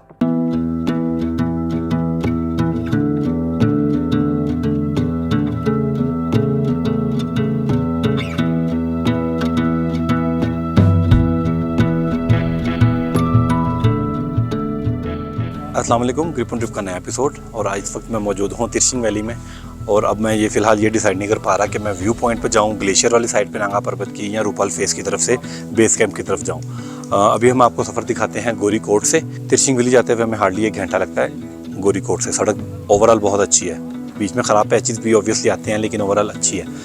अभी इस वक्त हम यहाँ से तकरीबन रूपल का जो गाँव है वो यहाँ से तकरीबन 1-1.25 घंटा मांगता है, और उसके बाद बेस कैंप स्टार्ट होता है रूपल नांगा पर्वत का।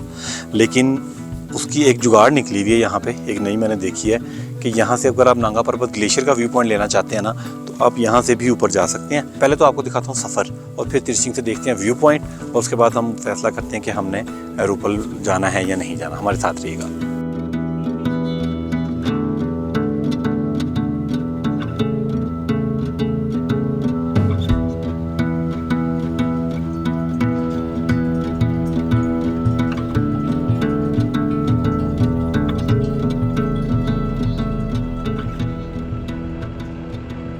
अस्तोर शहर से रूपल विलेज का फासला तकरीबन 38 किलोमीटर है और यहाँ जाने में 2 घंटे का वक्त लगता है। रूपल विलेज जाने के लिए आप गोरीकोट के ब्रिज से राइट होंगे। दिल्ले झील जाने के लिए भी यही रास्ता इस्तेमाल होता है, जो रट्टू के कट तक सेम रहता है।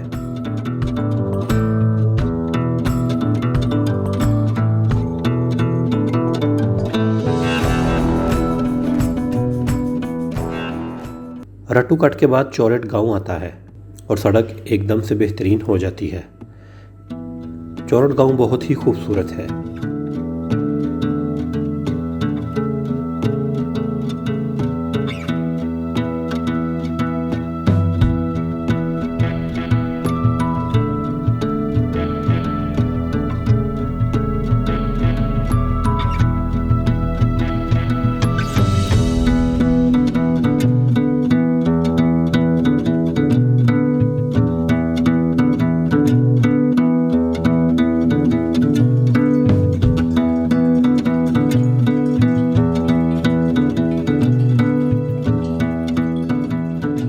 सौर शहर से रूपल विलेज का फासला तकरीबन 38 किलोमीटर है और यहाँ जाने में 2 घंटे लगते हैं। गोरीकोट से ब्रिज के बाद आप सीधे हाथ वाली सड़क पर टर्न लेंगे। इस मकसद के लिए वहाँ बोर्ड भी लगा हुआ है।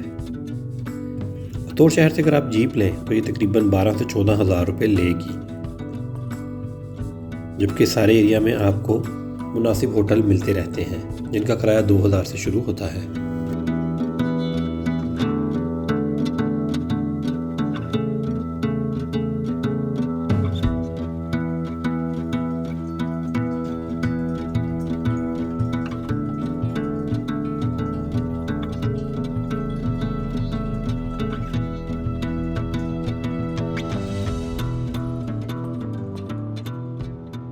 चौरेट विलेज के बाद अब हम त्रिशिंग की तरफ सफ़र कर रहे हैं,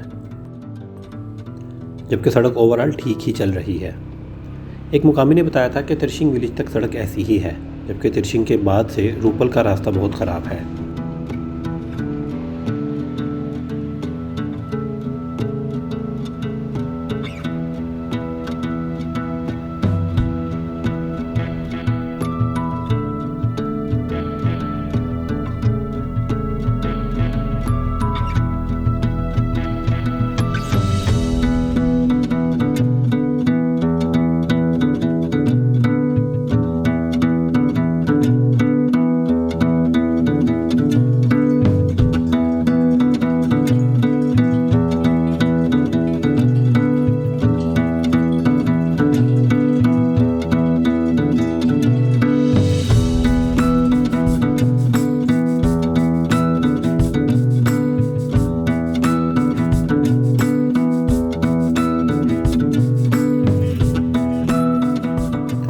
चौरेट से रूपल आने में वो मुश्किल 20 मिनट लगते हैं।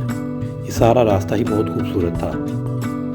त्रिशिंग विलेज से अब हम रूपल की तरफ निकलेंगे, जहाँ पहुँचने में हमें तकरीबन 40 से 50 मिनट लगेंगे।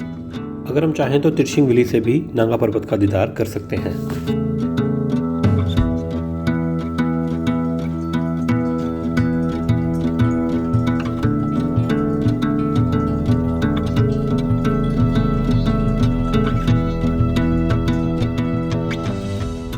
नजर आएगा, त्रिशिंग भी नजर आएगी आगे की ओर।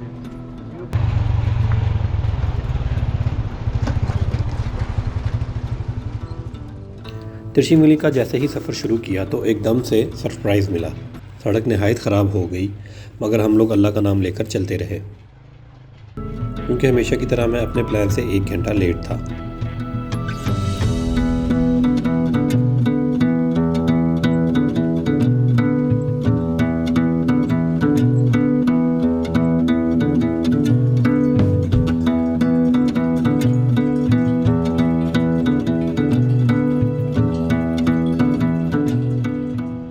ख़राब चढ़ाइयाँ चढ़ने के बाद मैदानी इलाका शुरू हुआ तो कुछ सुकून मिला, लेकिन सड़क बहुत ही ख़राब थी और हम लोग कई दफ़ा कीचड़ में फंसे।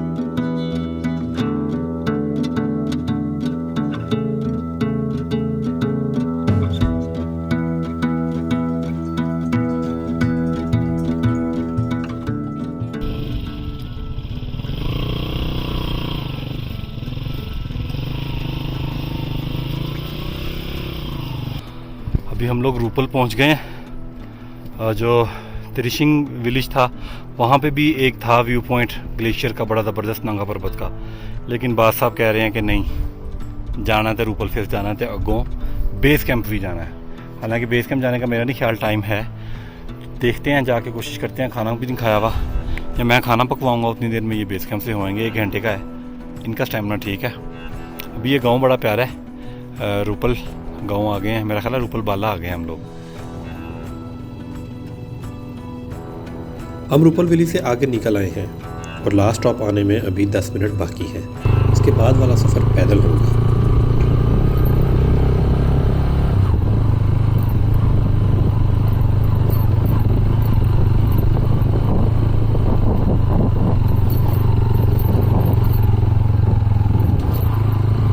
और ये वो होटल है जहाँ पे हम, ये अब हमारा आखिरी स्टॉप है। खाने का ऑर्डर दिया है और पैदल सफ़र पर चल पड़े हैं।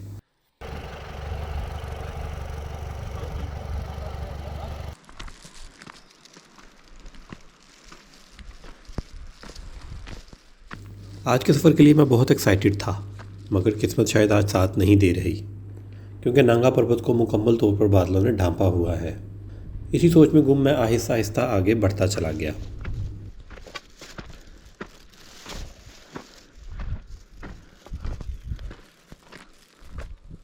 वापस आने वाले ग्रुप ने बताया कि वो लोग 3 घंटे बेस कैंप पर वेट करते रहे हैं कि कब बादल हटें और वो नांगा पर्वत देख सकें।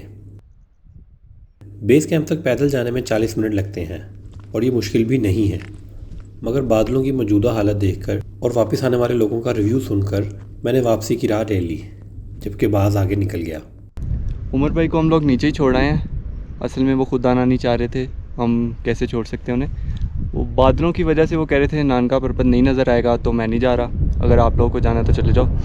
तो मैंने और अहमद ने फ़ैसला किया कि हम बेस कैंप तक तो जाएँ जितना जा सकते हैं। तो भी हम आ गए हैं, वो आपको नज़र आ रहा होगा, वो येलो और ग्रीन, ऑरेंज और ग्रीन कलर के टेंट। उमर भाई वहाँ पे हैं और हम लोग आगे जा रहे हैं।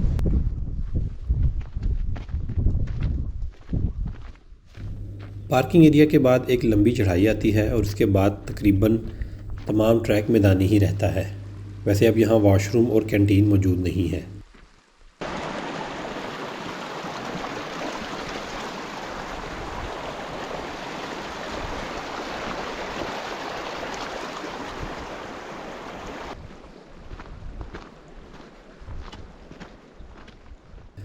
जब आप बेस कैंप पहुँचें तो इससे आगे 10-15 मिनट की वॉक करके मज़ीद आगे लाजमी जाएं, क्योंकि नांगा पर्वत का असल व्यू वहीं से मिलेगा। मगर बादलों ने इस खूबसूरत पहाड़ को घेर रखा है और अक्सर लोगों के साथ ऐसा ही होता है। ये ग्लेशियर इस वक्त पिघल रहा है और इसके ऊपर ये जो पत्थर पड़े हैं ना, ये इसके पिघलने की वजह से सिरक कर ये नीचे सारे इकट्ठे हो गए। अभी इस तरफ से वो हल्के हल्के पत्थर गिरे हैं। वो बड़े वाला जो भी मेरे सामने गिरा है मैं उसे रिकॉर्ड नहीं कर सका, लेकिन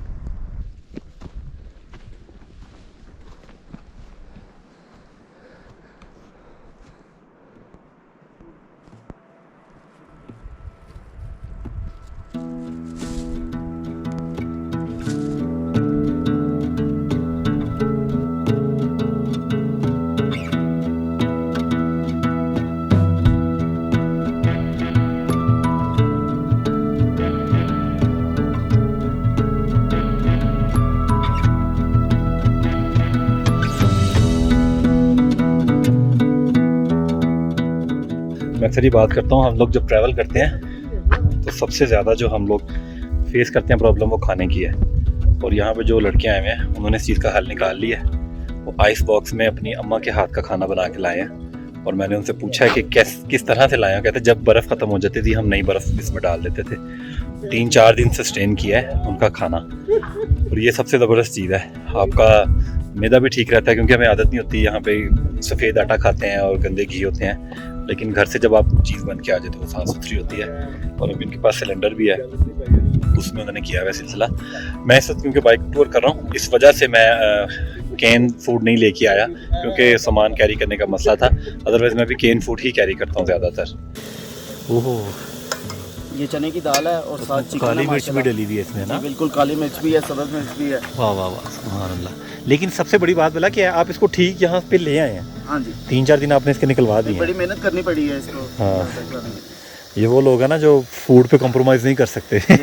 हाँ जी, सही सही। यहाँ पे क्योंकि 10,000 फुट की बुलंदी है और यहाँ पे खाना जो है वो आराम से नहीं पकता, इसलिए जो चावल हैं वो इन्होंने पकाए हैं कुकर में। और वो कहते हम कह तो बिरयानी रहे हैं लेकिन ये बनेगी कोई पुलाव टाइप की चीज़ बनेगी। और इस चीज़ को लेके मैं हूँ इतना कि मैं जैसी भी होगी खा लूँगा। हम लोग सुबह नाश्ता करके निकले थे और अभी 6 बज गए और 10 घंटे होने वाले हैं हमारे नाश्ते को। काफ़ी ज़्यादा भूख लगी हुई थी। अभी वो बास वगैरह भी गए हैं, वो बस थोड़ा थोड़ा नज़र आना शुरू हो गया मुझे। आधे घंटे तक पहुंच जाएंगे, 15-20 मिनट तक ये भी रेडी हो जाएगा। ओहो, फाइनली मैं तो आ गया था जल्दी वापस। तकरीबन पहली चढ़ाई के बाद ही मैं वापस आ गया था। उसके बाद बाज ने किया है और ये देखें। हाँ जी भट्टी साहब। हाँ जी, भट्टी साहब जिंदाबाद भाई। बस करा दिया बस। लेकिन बैड लक ये हुई है कि हमारे बादल नहीं हमें मिल सके, ये एक बड़ा मसला हुआ है। तो मिले हैं। ओहो सॉरी बादल ही तो गए नहीं। हम वहाँ पे गए हैं तो मुझे रास्ते में ग्रुप मिला, वो कहते हैं हम पिछले 2 घंटे से यहाँ पे बैठे हुए हैं कि बादल पीछे हटेंगे तो हम देखेंगे। तो महबूब बड़ा संगदिल है, ऐसे नहीं करना चाहिए। इतनी मुश्किल से हम गए, इतनी मुश्किल से हम बेस कैंप पे पहुँचना इतनी मुश्किल है और आगे से ट्रैकिंग करना तो और मुश्किल है। मरीज़ बंदा हूँ मैंने, फिर भी इतना चला हूँ। उसके बाद मेरी बस हो गई, मैंने अपने बंदों को भेजा, फिर भी उसने उस तरह से नहीं किया। एनीवे अभी एक खाना आने लगा है, ये आपको मैं दिखाता हूँ। ये हमने एक पुलाव टाइप बनवाया। ये देखें, ये एक पुलाव टाइप सीन बना है, लेकिन बड़े मज़े का है। मैंने पहले चेक कर लिया था। अच्छा, हम लोग अपने प्लान से कोई 1.5 घंटा लेट हो गए हैं। जो बेस कैंप था वहाँ से बास का कहना है कि बिल्कुल थोड़ा सा व्यू नज़र आ रहा था और उसने फिर पूरा पहाड़ देखने के चक्कर में 1 घंटा मज़ीद आगे ट्रैवल किया है।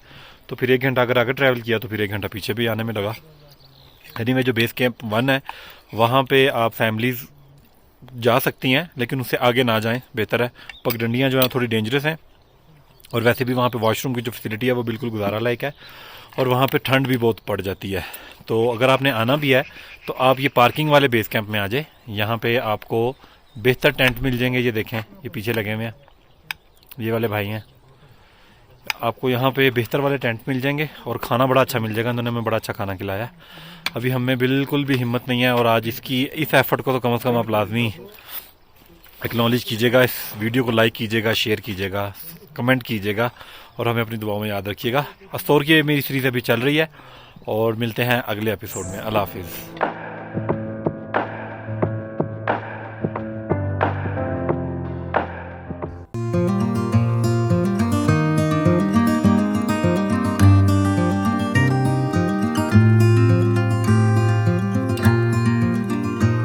I'm a traveling spirit, I've seen many shores, from the West Pacific to the island of Kenya. They treat me like a son anywhere I go, and even though no one can tell, I still feel that I'm alone. I'm alone, I'm alone, I'm alone. Leave me stranded, I know how.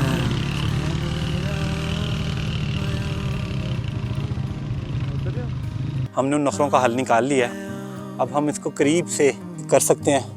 ओहो, इधर से तो मीनार पाकिस्तान में नज़र आ रहा है।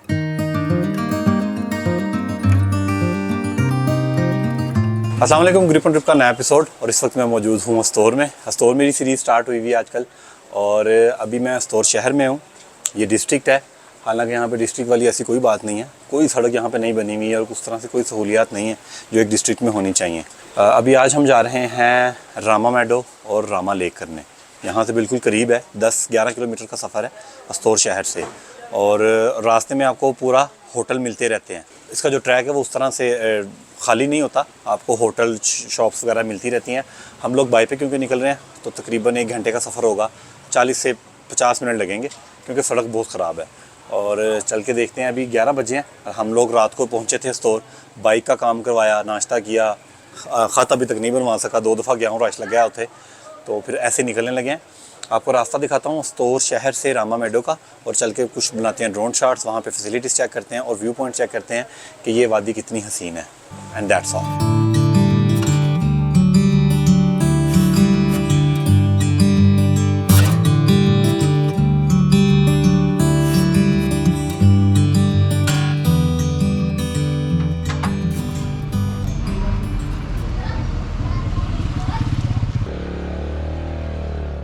Rama meadow और Rama lake स्तोर शहर से ज़्यादा दूर नहीं।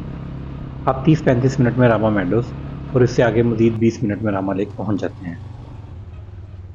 इस वक्त स्तोर शहर में काफ़ी ज़्यादा खुदाई हुई हुई है, इसलिए अक्सर सड़कें टूट फूट का शिकार हैं।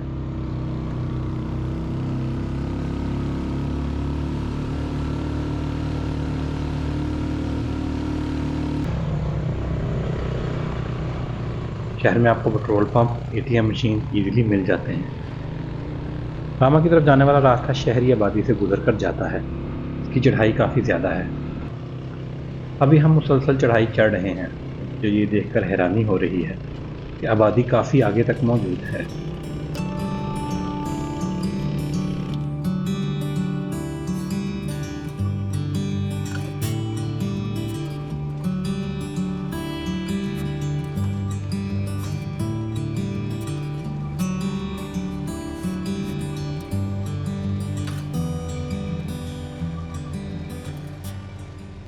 मैं रात 10 बजे स्तोर पहुंचा था, इसलिए फिर शहर में ही रुक गया। अगर आप दिन के वक्त स्तोर पहुंचें तो रात रामा मेडो के जंगल में गुजारें, क्योंकि वो जगह बहुत पुरसकून और खूबसूरत है।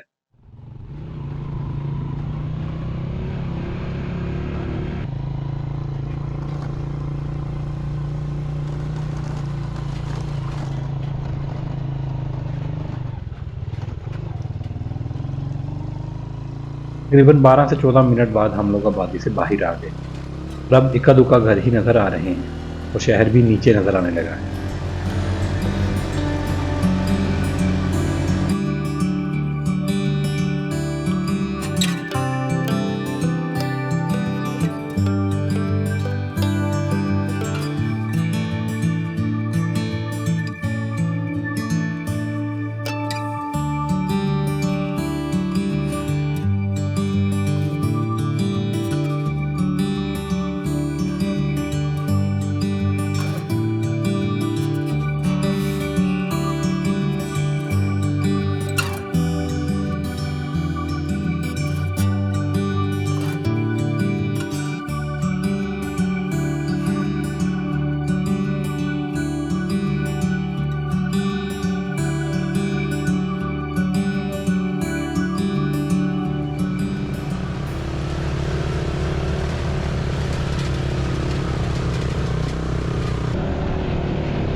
तीन 3.5 किलोमीटर का सफ़र रह गया है और इतनी खूबसूरत वैली बन गई है ना, दोनों तरफ से पीछे पहाड़, बर्फ़ वाला, उसके ऊपर बादल, बीच में मेडो के जो मेडोज़ है उसका जंगल है, पीछे वैली है।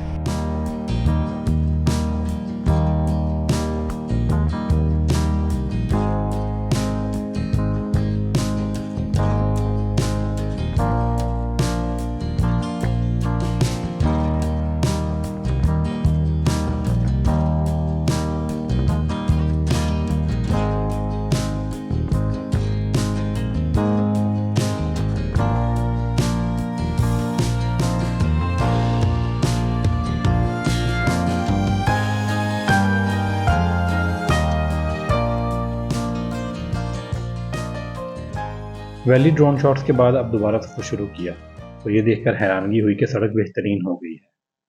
वैसे अब बाकी सफ़र सिर्फ 2.5-3 किलोमीटर का रह गया है।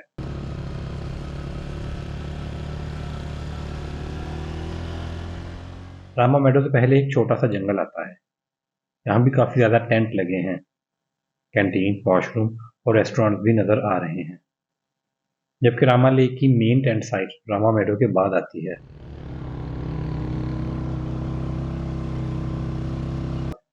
इस जंगल के बाद एक मोड़ आता है और वहीं से रामा मेडो शुरू हो जाता है।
माशाल्लाह बहुत ही खूबसूरत सफ़र था। जैसे ही हम अस्तोर बाज़ार से निकले हैं तो अस्तोर की आबादी शुरू हो गई, जिसकी चढ़ाई बहुत मुश्किल थी। और बड़ी बात है जो लोग कारें लेके ऊपर आए हुए हैं, क्योंकि चढ़ाई वाकई अनबयानेबल सी थी, बाइक का बड़ा ज़ोर लगा। और फिर आप थोड़ी देर से बाद कोई 5 से 6 किलोमीटर के बाद आप एक ही पहाड़ के ऊपर जिगजैग करते हैं, वैली स्टार्ट हो जाती है और फिर आगे जंगल आ जाता है, जहाँ पे मेन पॉइंट है। वहाँ पे हट्स, होटल और बच्चों के लिए झूले वगैरह लगे हुए हैं, कैंटीन्स हैं। और उसके बाद आप जंगल में से गुजर के यहाँ पे आ गए हैं। और ये ग्राउंड है, इस ग्राउंड में गाड़ी और मोटरसाइकिल लाना मना है, क्योंकि फिर वो ख़राब होगी। और बहुत ही खूबसूरत पीसफुल जगह माशाल्लाह। यहाँ पे हम लोग बैठे हुए थे। पानी का ये जो चश्मा है, इसका शोर आप सुन रहे हैं,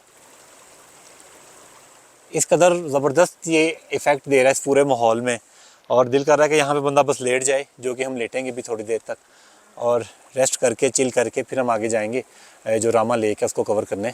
आगे भी मुझे लग रहा है कि जंगल है और जंगल में से गुजर के जाना होगा। हमें जो बताया गया था, होटल वालों ने बताया था कि अगर आप हिम्मत करें तो आपकी बाइक झील तक जाएगी। जेडी कैसी नहीं करनी मुझे लग रहा है। हम बाइक को वहीं पे पार्क करेंगे और फिर पैदल चले जाएंगे। घोड़े हैं यहाँ पे, दूर दूर देख के भाग जाते हैं दूर से ही। और इन घोड़ों की वजह से इस व्यू में एक ज़बरदस्त ग्रेसनेस आई हुई है।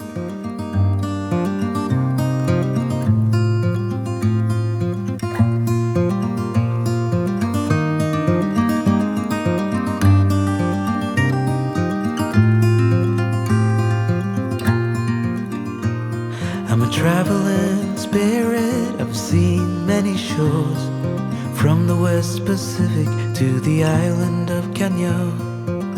They treat me like a son anywhere I go, and even though no one can tell, I still feel that I'm alone.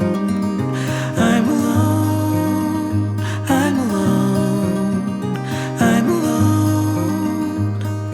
Leave me stranded, I know how to handle it all on my own. अब जब भी पहाड़ी इलाके में सफ़र करने निकलते हैं, तो जब मैं होटल से निकला था तो बहुत तेज़ धूप थी। लेकिन ये कभी भी मत सोचें कि बारिश नहीं होगी, अपने रेन कोट वगैरह या अपने थर्मल साथ लाजमी लेके जाएं।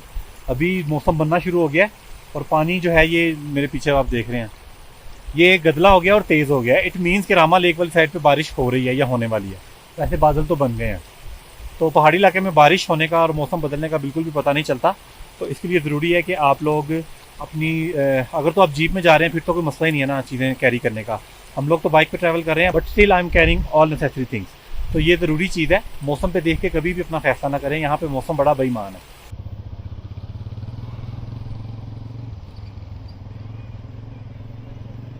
यहाँ पे जो टेंट है वो 8 बंदों का भी है, इवन कि 10 बंदे भी सो सकते हैं। इतने बड़े बड़े टेंट भी हैं, अच्छे वाले टेंट भी हैं बिल्कुल, जिनके आगे शेड भी होता है। 2000-2500, इवन कि जो सिंगल डबल हैं वो 1000 रुपये भी ले रहे हैं। और जीप का किराया से पूछ लेते हैं, जो जीप आपको ऊपर से नीचे लेके आती है वो कितने चार्जेस लेती है। और यहाँ पे कैंटीन्स हैं, वॉशरूम्स भी हैं, और नाइट स्टे यहाँ पे बड़ा ज़बरदस्त एक्सपीरियंस है। फैमिलीज़ यहाँ पे मैं देख रहा हूँ आई हुई हैं काफ़ी ज़्यादा, और बहुत ज़्यादा लोग जो नीचे जा रहे थे उनमें भी काफ़ी फैमिलीज़ थी।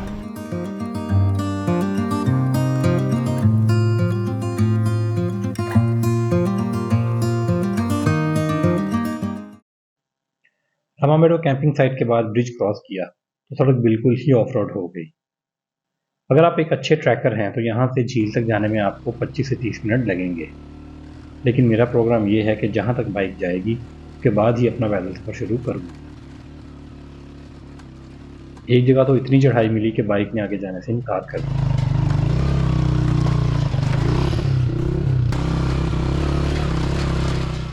यहाँ मुकामी अफराद ने अपनी बाइक को ऑल्टर किया हुआ है और अब हमें अपनी बाइक छोड़ के इनकी बाइक पर जाना होगा।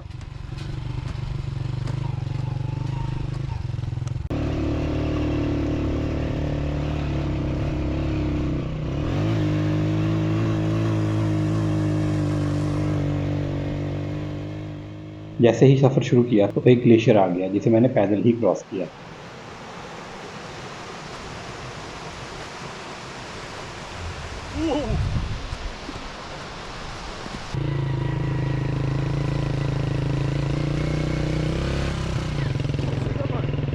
थोड़ा आगे गए तो साथ ही दूसरा ग्लेशियर था। अब की बार मैंने लोकल का ट्रिक देखा और अपनी बाइक ही ग्लेशियर पर चढ़ा दी।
रामा लेक ग्लेशियर है। ये छोटी झील है मगर इसकी खूबसूरती की सबसे बड़ी वजह नांगा पर्वत। इस झील तक पहुंचने का सफ़र यादगार और थ्रिलिंग है। They treat me like a son anywhere I go. And even though no one can tell, I still feel that I'm alone. I'm alone. I'm alone. I'm alone. Leave me stranded, I know how to handle it alone. ये चीज़ हमने पहली दफ़ा experience की है कि bike अपनी छोड़ के दूसरी बाइक लेके गए हैं। उसके अंदर उन्होंने कुछ ऑल्ट्रेशन की हुई है जिसकी वजह से उसकी पावर ज़्यादा, शायद पिस्टन बढ़ाया हुआ है या उसमें से वो निकाला हुआ है इन्होंने फ़िल्टर वगैरह उसकी, लेकिन पावर अच्छी थी जो हमें ले आई है इतने बड़े वज़न के साथ भी। जो सबसे थ्रिलिंग चीज़ थी वो था मेरा ग्लेशियर जो क्रॉसिंग थी उसमें वो एक टायर की जगह बन गई थी और जिगजैग करता हुआ बस मैं अल्लाह का नाम लेके निकल आया हूँ। और अभी हम रामा लेक पे पहुँच गए हैं और माशाल्लाह पीछे जो है वो नांगा पर्वत की जो लेफ़्ट साइड है उसके नीचे वाले जो चोटियाँ हैं वो नज़र आ रही हैं और बादलों ने उनको घेरा हुआ है। बादल छुट्टी नहीं देते हमें, थोड़ा सा पीछे हो, हमें ज़रा दीदार मिल जाए अगर महबूब का तो क्या बात है। तो हम महबूब के कदमों में पहुंच गए हैं, तो अगर बादल पीछे होंगे तो हमें एक नज़ारा मिल जाएगा। अभी मैंने अब्बास को भेजा है अगर उधर से कोई सीन बनता है। और अभी हमें आवाज़ भी आ रही थी पत्थरों की, लैंडस्लाइड हो रही थी, तो अल्लाह खैर करे इस तरफ तो नहीं हो रही। हमारे पीछे जो पहाड़ है वो सारा ग्रासी है और बादल का भी सीन बन रहा है।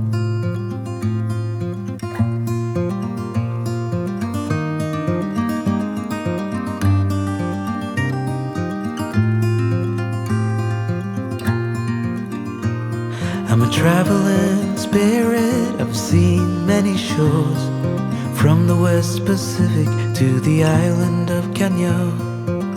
They treat me like a son. Nanga पर्वत के आपको पता है बड़े नखरे हैं, तो कोई बात नहीं, हमने उन नखरों का हल निकाल लिया है।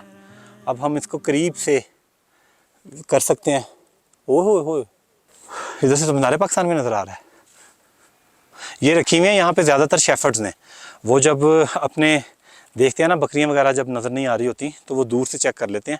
ज़्यादातर इसकी यूटिलिटी यही है। यहाँ पे अक्सर शेफर्ड्स के पास मैंने देखी है, बाइनोकुलर उन्होंने रखी होती है। एक मेरे को भी सी ले गया मेरा एक दोस्त। बारिश स्टार्ट हो गई है और ये जो बादल हैं ये सामने वाले पहाड़ के पीछे से एकदम से आए हैं, क्योंकि सामने तो बिल्कुल धूप है और बस हम लोग निकलेंगे जल्दी जल्दी। मेरा तो प्रोग्राम था यहाँ पे हम आधा पौना घंटा बैठें, लेकिन बड़े देसी किस्म के टेंट हैं और क्योंकि हमने वापस भी जाना है ऑल द वे और ये कोई दरख्तों वाला सीन अभी दूर है, तो कैंपिंग साइट तक पहुँच जाते हैं बारिश में। रामा लेक का ये वीलॉग जो है वो बहुत ही थ्रिलिंग था। हमने अल्हम्दुलिल्लाह अक्लमंदी ये कि अल्लाह ने ये फ़ैसला करवा दिया कि हमने अपनी बाइक नहीं लेके आए, इनकी बाइक मॉडिफाइड है यहाँ पे आने के लिए। 800 रुपया लिया उन्होंने हमसे ग्लेशियर के थोड़ा पीछे से, जहाँ पे अपनी बाइक हमने लगाई है, तो वहाँ से फिर हम इनकी बाइक पे इजीली आ गए।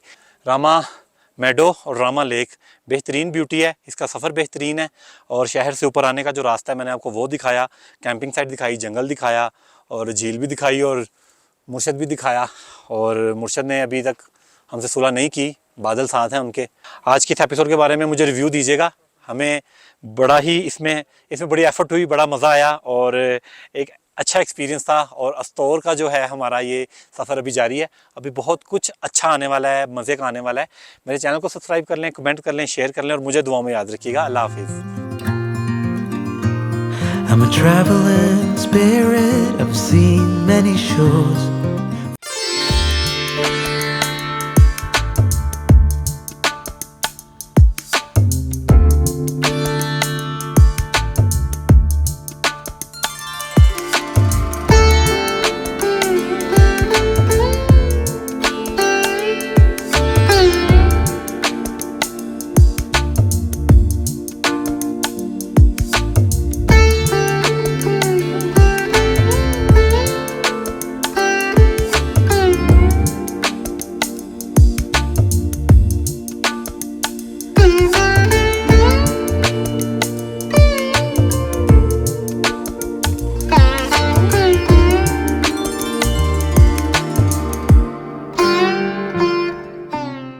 अस्सलाम वालेकुम, ग्रिप ऑन ट्रिप का नया एपिसोड और स्टोर सीरीज़ में आज मैं जा रहा हूँ शोसर लेक। बहुत सारे लोगों को लगता है कि जो शोसर लेक है वो स्कर्दू रीजन में है। अगर हम एडमिनिस्ट्रेशन की बात करें तो ये स्टोर में आती है। चिलम में इस वक्त चिलम चौकी में मैं खड़ा हूँ और यहाँ से मेरे होटल से 15-16 किलोमीटर का गूगल मैप बता रहा है। आधा रास्ता पक्का है, आधा रास्ता कच्चा है, तो इंशाल्लाह 40-45 मिनट में हम पहुँचेंगे और चल के देखेंगे आज इंशाल्लाह हम शोसर झील के नज़ारे। अस्तौर ज़िला जो है वो बड़ा पानी तक है। बड़ा पानी के ब्रिज से पहले तक जो है, जो फर्स्ट स्टैंड है उसका, वहाँ तक अस्तौर है और उसके आगे से स्कर्दू शुरू हो जाता है। ये इसकी एडमिनिस्ट्रेशन मैं आपको बता रहा हूँ, जो डिवीज़न हुई है। और अभी हम बस चिलम बाज़ार में से गुजरेंगे और वहाँ से 1-2 चीज़ें पकड़ेंगे और फिर निकलेंगे शोसन लेक। आज का एपिसोड बड़ा ज़बरदस्त है और मैंने ग्रिप ऑन ट्रिप पे इसका वीलॉग पहले कभी अपलोड नहीं किया और मैं खुद भी बड़े से बात जा रहा हूँ, मेरे साथ रहिएगा। ग्रिप ऑन ट्रिप में अस्तौर सीरीज़ का आज ये आखिरी वीलॉग है, क्योंकि अब हम अस्तौर से बजरिया देवसाई स्कर्दू शहर में एंटर हो जाएंगे। चिलम बाज़ार से जैसे ही आप देवसाई के लिए निकलते हैं तो तकरीबन 2 किलोमीटर बाद देवसाई की एंट्री चेक पोस्ट आ जाती है। यहाँ आपको 300 रुपये पर हेड अदा करने होते हैं, जिसकी आपको रसीद भी दी जाती है। स्कर्दू की तरफ से अगर आप देवसाई आएँ तो इसी तरह की एंट्री चेक पोस्ट सतपारा गाँव के बाद आती है।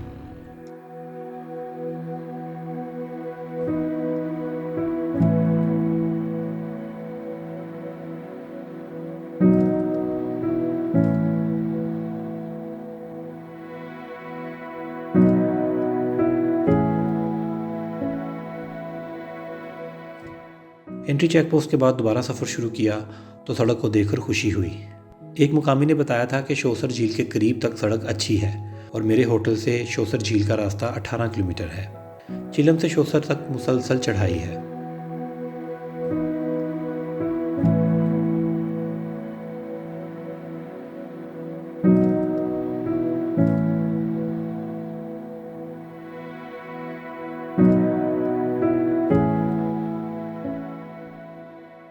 जैसे जैसे हम सफ़र करके आगे बढ़ते जा रहे हैं, वैली भी खुलती जा रही है और आपको यूँ लगता है कि जैसे आप पहाड़ों की छत पर जा रहे हों।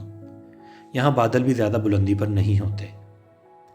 सड़क पर सफ़र करते हुए बहुत मारमोट नज़र आते हैं, जो दूर से ही मोटरसाइकिल की आवाज़ सुनकर पत्थरों में छुप जाते हैं।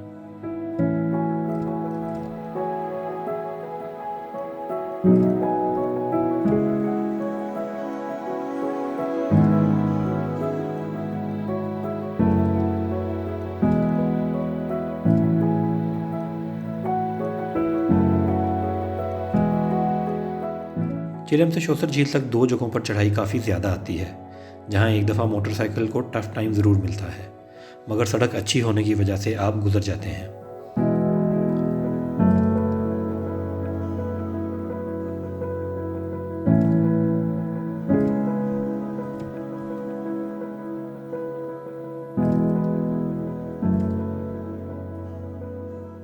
ऐसे कोई हट्टे कट्टे मारमोट जो हैं वो भागते हैं सड़क से, हालांकि उन्होंने को भज्या भी नहीं जाता, लेकिन कोशिश करते हैं और कैमरा निकालने का टाइम नहीं देते, छुप जाते हैं जाके घास में।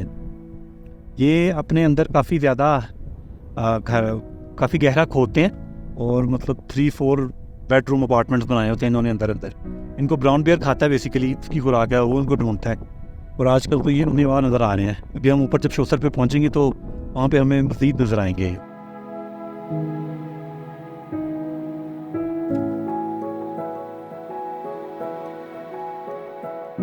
सामने वाले पहाड़ के पीछे शोसर झील है और सफ़र की चढ़ाई का ज़्यादा हिस्सा भी यहीं तक है। इससे आगे देवसाई का मैदान है और ये रास्ता तकरीबन दरमियाना ही है।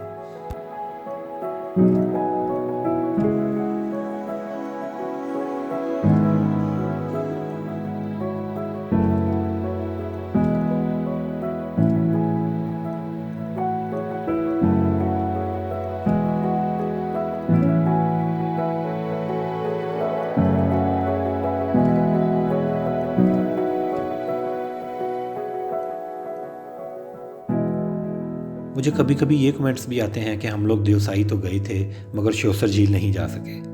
तो ऐसे तमाम दोस्तों से कहूँगा कि भाई आपने बहुत ही खूबसूरत जगह मिस कर दी। स्कर्दू की तरफ से शोसर झील देवसाई के आखिरी मुकाम पर बनती है, जहाँ पर पहुँचने में 4x4 गाड़ी पर भी 3.5-4 घंटे लग जाते हैं।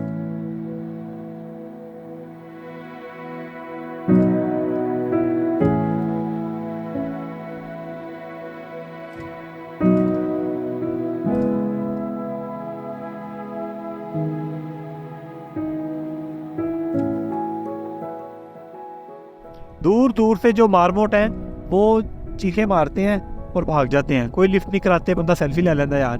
और यहाँ पे एक अर्जेंटाइन से बंदा आया हुआ है, सोलो राइडर है, और वो आज मिनिमम नहीं जा सका।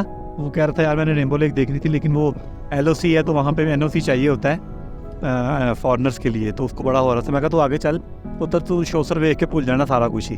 तो वो आ गया है, थोड़ी देर में पहुँच रहा है। अभी हम यहाँ पे ड्रोन फाइट लेते हैं और एक आधा टाइम लैब बनाते हैं बादलों का और निज़ाम कायम करते हैं।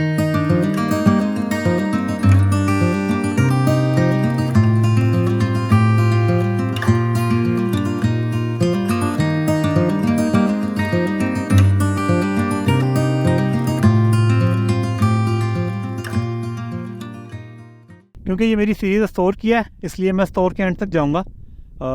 बड़ा पानी का जो ब्रिज है वहाँ तक स्टोर की हदूद है, तो इस एपिसोड को हम बड़ा पानी तक लेके जाएंगे। और उस बादलों की वजह से शेडो है झील के ऊपर, पर आप देखें कि पानी का माशाल्लाह कितना बड़ा रिजर्वायर है ये। स्टोर की तरफ से इस झील का एक्सेस नहायत आसान है, कोई भी किसी भी किस्म की गाड़ी यहाँ पे आ सकती है। और आधा किलोमीटर पहले जो एक पहाड़ी है जिसके पीछे ये छुपी होती है, उसके पीछे टेंट भी है, आप वहाँ पे रात भी रुक सकते हैं, वहाँ पे कैंटीन भी है। और 2 किलोमीटर पहले भी आपको कैंटीन और टग शॉप मिलती है, वॉशरूम भी वहाँ पे मौजूद है। तो ये शोसर झील जो है ये मेरा अल्टीमेट लव है, और मेरी बेगम को बड़ा गुस्सा चढ़ता है कि ये अल्टीमेट लव क्यों है। तो अब आपको जो मैंने दिखा दिया है, इसके बाद ओबियसली आपका जो वोट है वो मेरे हक में होगा। तो शोसर लेक से अब हम आगे चलते हैं। मेरा ख्याल है 15-20 किलोमीटर बाद छोटा पानी आएगा, काला पानी आएगा, और फिर उसके बाद हम जाएंगे बड़ा पानी। ज़्यादातर जो स्कर्दू से लोग आए हुए हैं वो यहाँ पे रुके हैं, और यहाँ पे टेंट भी लगे हुए हैं रात रुकने के लिए। 1500, 2000, 2500 किराया है, जो बड़े हैं उनका 3000 है। और यहाँ पे खाना चिप्स सब कुछ अवेलेबल है, और बस सिग्नल नहीं अवेलेबल। और रात रुकने का यहाँ पे जो एक्सपीरियंस है वो मैं आपको बताता चलूँ, बड़ी ही सर्दी होती है। इस वक्त भी ठंड लग रही है, पीछे हवा चल रही है और सर्दी फुल टाइम लग रही है। अभी जो आप मेरे पीछे पहाड़ देख रहे हैं ना, ये अभी बर्फ़ से काफ़ी हद तक खाली हो गए हैं। जब इनके ऊपर बर्फ़ की वेव्स होती हैं ना, तो ये बहुत ही खूबसूरत लगती है झील।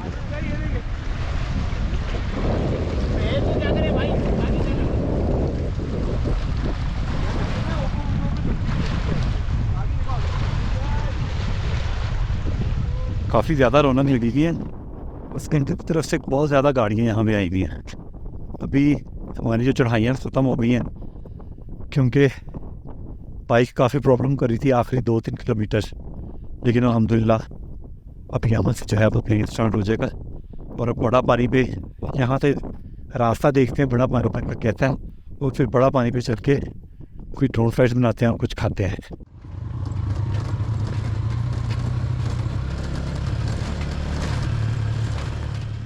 शोसर झील का नज़ारा लाजवाब है। इतनी ज़्यादा बुलंदी पर वाक़या नीलगो पानी का ये बहुत बड़ा ज़ख़ीरा है।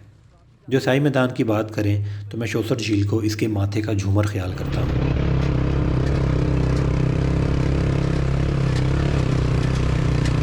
इस वक्त दुनिया के दूसरे हाईएस्ट प्लेटू पे मैं मौजूद हूँ, और सुभान अल्लाह क्या ही कहने हैं। आपको ऐसा लगता है जैसे आप आसमान के करीब हो गए हैं, और बादल कभी आपके ग्राउंड लेवल पे आ जाते हैं, कभी थोड़ा सा ऊपर, और उनके जो शेडोज़ हैं वो लग रहे हैं पैचेस की सूरत में पूरी वैली में फैले हुए हैं। सुभान अल्लाह, मुँह से बेइख्तियार निकलता सुभान अल्लाह यहाँ पे। मेरा मानना है कि इस मैदान में सफ़र करते आप कभी बोर नहीं हो सकते। बादलों की फॉर्मेशन, पहाड़ी टीलों की ऊंच नीच, इनके दामन में बहने वाले लातादाद पानी के चश्मे और नज़र की वसअत, ये सब चीज़ें आपको बांधे रखती हैं और आप अल्लाह की तस्बीह बयान करते आगे बढ़ते चले जाते हैं। अभी हम लोग काला पानी पहुँच गए हैं, और काला पानी इसलिए कहा जाता है कि जब आप साइड से देखते हैं ना, पानी के नीचे जितने भी पत्थर हैं वो डार्क शेडेड है, और पानी का शेड जो है ना वो डार्क हो जाता है। काला खैर फिर भी नहीं होता, लेकिन दूर से आपको काला पानी ही लगता है। अभी हम ब्रिज क्रॉस करेंगे, आगे मेरा ख्याल है 10 से 12 किलोमीटर बाद बड़ा पानी आएगा, और उस बड़ा पानी पे जाके हम लोग इस एपिसोड को क्लोज़ करेंगे, और वहीं पे हम ड्रोन शॉट्स भी लेंगे। काला पानी के ऊपर भी आपको वॉशरूम, कैंटीन, रेस्टोरेंट और टेंट मौजूद है। ये हम वहाँ से चलते हुए देख सकते हैं।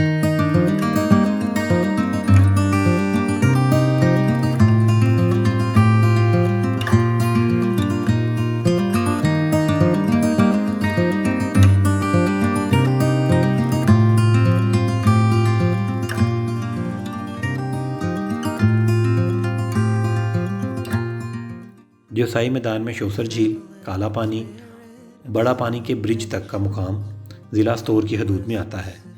और ये फ़ैसला अदालत में 4 साल मुकदमा चलने के बाद हुआ था। लेकिन देवसाई में 80% टूरिज़्म स्कर्दू शहर से ही आती है। अस्तोर में टूरिज़्म कम होने की वजह वहाँ की फैसिलिटीज़ हैं, जबकि मेरा ये मानना है कि अस्तोर गिलगित बल्तिस्तान का सबसे खूबसूरत ज़िला है। I'm alone, I'm alone. Leave me stranded, I know how to handle it on my own. On my own.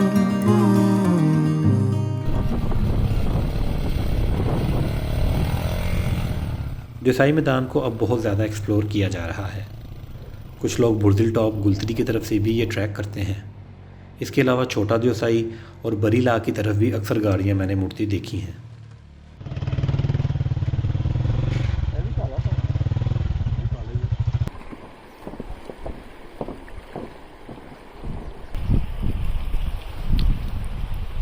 मैं जब भी देसाई आता हूँ हमेशा से ही कई यादें लेकर जाता हूँ। ये मैदान इस कदर वसी आलीशान है और कभी कभी यहाँ आके सफ़र करते हुए लगता है कि ज़मीन अब ख़त्म नहीं होगी और यूं ही ये पहाड़ चलते रहेंगे। From the West Pacific to the island of Kenya, they treat me like a son anywhere I go. And even though no one can tell, I still feel that I'm alone. I'm alone. अल्हम्दुलिल्लाह हमने बड़ा पानी का bridge cross कर लिया है और store की हदूद ख़त्म हो गई है और स्टोर की जो मेरी सीरीज़ है वो भी फिर इखलाक में ख़त्म हो जानी चाहिए, क्योंकि मैं अब स्कर्दू बेटर हो गया हूँ। और बाकी मुझे दें इजाज़त। इसी मैसेज के साथ पाकिस्तान से मोहब्बत करें, बहुत ज़्यादा सफाई का यहाँ पे ख्याल करें, टूरिज़म जो है वो रिस्पॉन्सिबल होनी चाहिए। और स्टोर की सीरीज़ मेरी आज अपनी हदूद के लिहाज से ख़त्म हो गई है और मुझे बताइएगा फीडबैक दे के कैसे लगी आपको। हम लोगों ने बाइक पे टूर किया, बड़ा ही टफ था और काफ़ी हमारे हालात बीच में ख़राब भी हुए, लेकिन अल्हम्दुलिल्लाह अल्लाह ने बड़ी मदद की और आपकी दुआओं से ये हमने सारा काम मुकम्मल किया। मेरे चैनल को सब्सक्राइब कर लें, कमेंट करके मुझे बताइएगा। अल्लाह हाफ़िज़। It's a train where I'm the only passenger. Desai का ये सफ़र आपको कैसा लगा कमेंट में बताइएगा। और अगर आप पाकिस्तान की खूबसूरत तरीन वादी और झील का सफ़र देखना चाहते हैं तो यहाँ क्लिक करें। और अगर सदियों पुरानी गुजरगाह कराक्रम हाईवे की तफसील जानना चाहते हैं तो यहाँ क्लिक करें। ग्रिप ऑन ट्रिप में मेरे साथ रहें और मेरे चैनल को सब्सक्राइब करें।